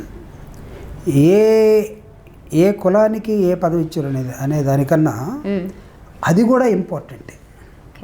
ఇప్పటివరకు నీకు పాలసీ మేకింగ్ అనేది సర్పంచ్ లెవెల్ నుంచి పార్లమెంట్ దాకా నీకు political representation. This is called affirmative policy in American language. Affirmative policy అంటే రిజర్వేషన్సే. ఈ రిజర్వేషన్ ద్వారా పోయినటువంటి దాదాపు 108 మంది ఎంపీలు, లేకపోతే 29 మంది ఆంధ్రప్రదేశ్లో ఎమ్మెల్యేలు, 7 మంది ఎస్టీ ఎమ్మెల్యేలు, మొత్తం 36 మంది ఎస్సీ ఎస్టీ ఎమ్మెల్యేలు ఉన్నారు. 36 మంది నుంచి 5 మంత్రులు చేశారు. అంటే వీళ్ళందరూ పాలసీ డిఫైన్ చేస్తారు. ఆ పాలసీని ఎగ్జిక్యూట్ చేయడం కోసం ఆఫీసర్స్ ఉంటారు, అంతేగాని పాలసీని అబ్జెక్ట్ చేయడం కోసం కాదు. సో పాలసీ మేకింగ్లో నీ పాత్ర ఉన్నప్పుడు, నీ కుటుంబంలో నీ మాట చెల్లుతున్నప్పుడు, నీ సొసైటీలో నువ్వు చెప్పింది వింటున్నప్పుడు నువ్వు ఎంత ప్రౌడ్గా ఫీల్ అవుతావు? అంటే నువ్వు నీ వర్గాల గురించి ఆలోచించకపోతే అది వేరు. It may be most unfortunate. నీ వర్గాల గురించి నువ్వు ఆలోచించే క్రమంలో నీ రిప్రజెంటేషను, నీ ఇన్వాల్వ్మెంట్ కూడా అక్కడ ఉంది పాలసీ మేకింగ్లు. అంటే ఈ పార్లమెంటరీ సిస్టంలో పాలసీ మేకింగ్ బాడీసే వీటిని ఇన్స్టిట్యూషన్స్ అని మనం అన్నప్పుడు ఆ పాలసీ మేకింగ్లో నీ పాత్ర స్పష్టంగా కనబడుతున్న నేపథ్యంలో ఇది మొత్తం ఒక చేంజ్కి దారితీస్తూ ఉంటే ఆ అవకాశం ఇచ్చినటువంటి ముఖ్యమంత్రి గారిని మనం ఖచ్చితంగా మెచ్చుకుంటామా లేదా? ఆ యాంగిల్లో చూడమంటాను నేను. అంతేగాని ఇప్పుడు అనొచ్చు వాళ్ళకి ఏం చేత కావట్లేదు మీరు అన్నారు కదా, ఇప్పుడు ఒక అవకాశం ఇవ్వటమేనా లేదా అడ్మినిస్ట్రేషన్? ఖచ్చితంగా అవకాశం ఇచ్చినప్పుడు అడ్మినిస్ట్రేషన్లో కూడా ఉంటుంది, ఉండదని ఏం కాదు. అక్కడున్న ఐఏఎస్ ఆఫీసర్ మంత్రి కన్నా పెద్దోడు ఏం కాదు. ఒకవేళ మంత్రికి తెలియకపోతే నేర్చుకుంటారు. నేర్చుకొని లేదా నా వర్గాలకి మా ప్రభుత్వానికి ఇది కావాలి, ఇది నోరు మూసుకొని చేయమంటారు. మనకున్న బ్యూరోక్రసీ ఏంటంటే మంత్రి ఏది చెప్తే ప్రభుత్వం ఏది చెప్తే అది చేయాల్సిందే.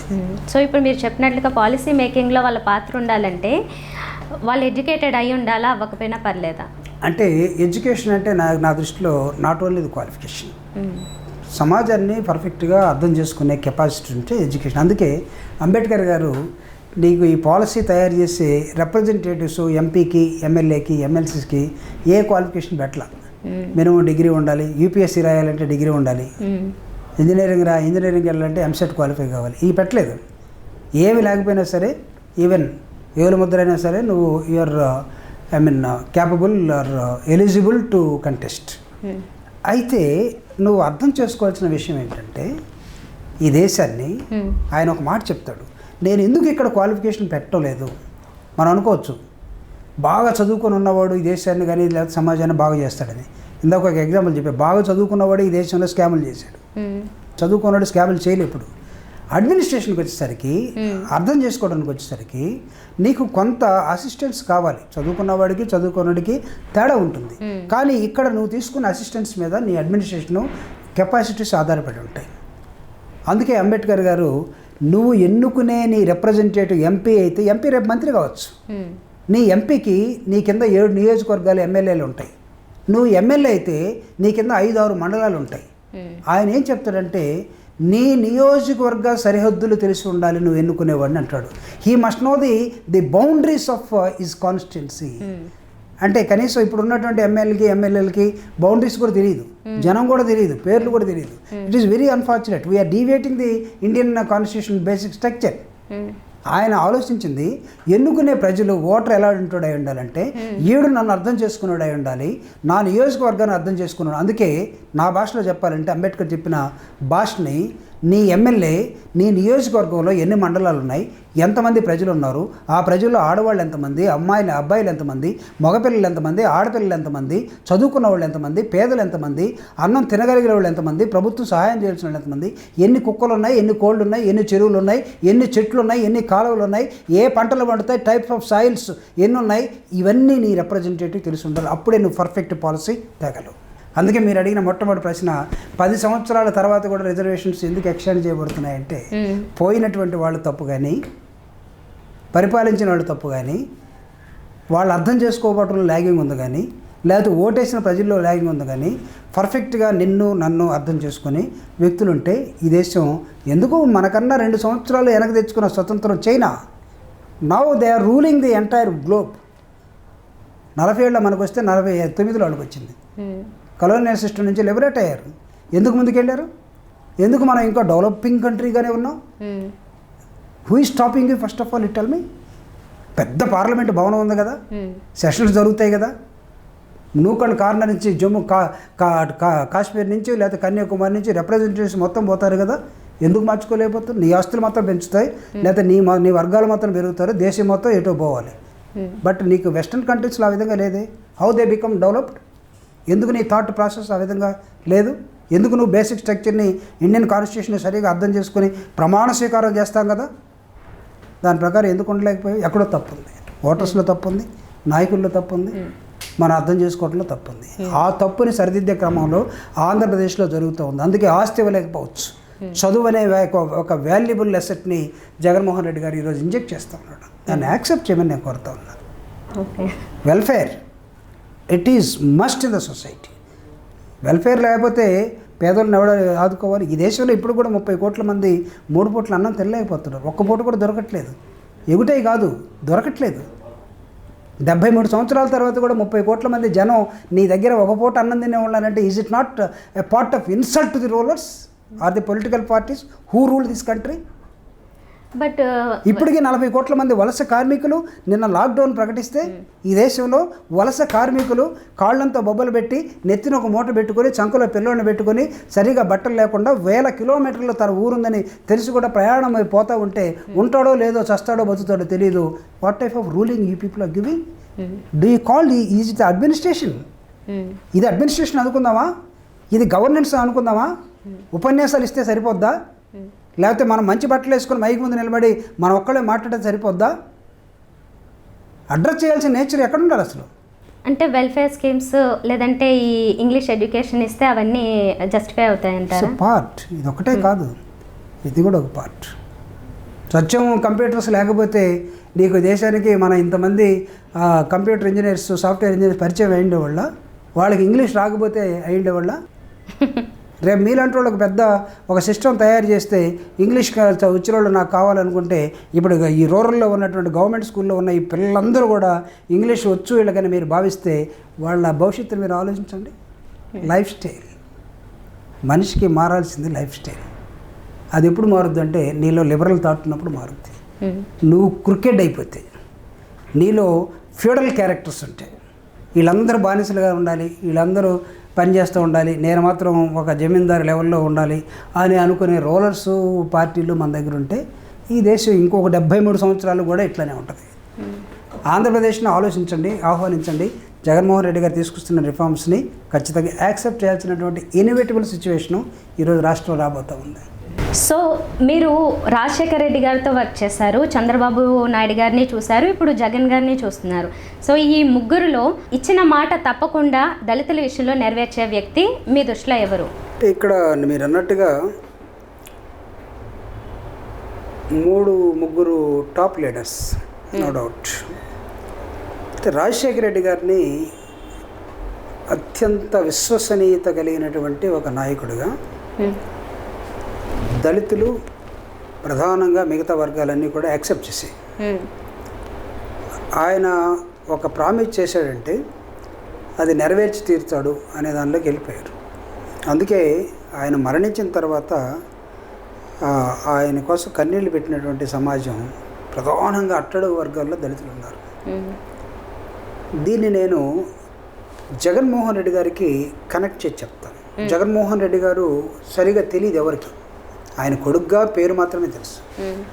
జగన్మోహన్ రెడ్డి గారు ఒక ఛాలెంజ్గా ఓదార్పు యాత్రకు వచ్చిన తర్వాత రాజశేఖర రెడ్డి గారి కొడుకుగా ఆయన కోసం కన్నీళ్లు కాచే సమాజం మొత్తం ప్రధానంగా పేద వర్గాలు ఓన్ చేసుకొని ఆయన నడిపించారు. ఈ మధ్యకాలంలో చంద్రబాబు నాయుడు గారు గెలవటం, రాష్ట్రం విడిపోవటం జరిగాయి. అంటే చంద్రబాబు నాయుడు గారికి దళితులు లేకపోతే అట్టడుగు వర్గాల పట్ల రాజశేఖర రెడ్డి గారికి ఉన్నంత అటాచ్మెంట్, ప్రేమని ప్రజలు గ్రహించరు. పాలసీ తయారు చేయటం వేరు, కానీ ఆ నమ్మకం వేరు.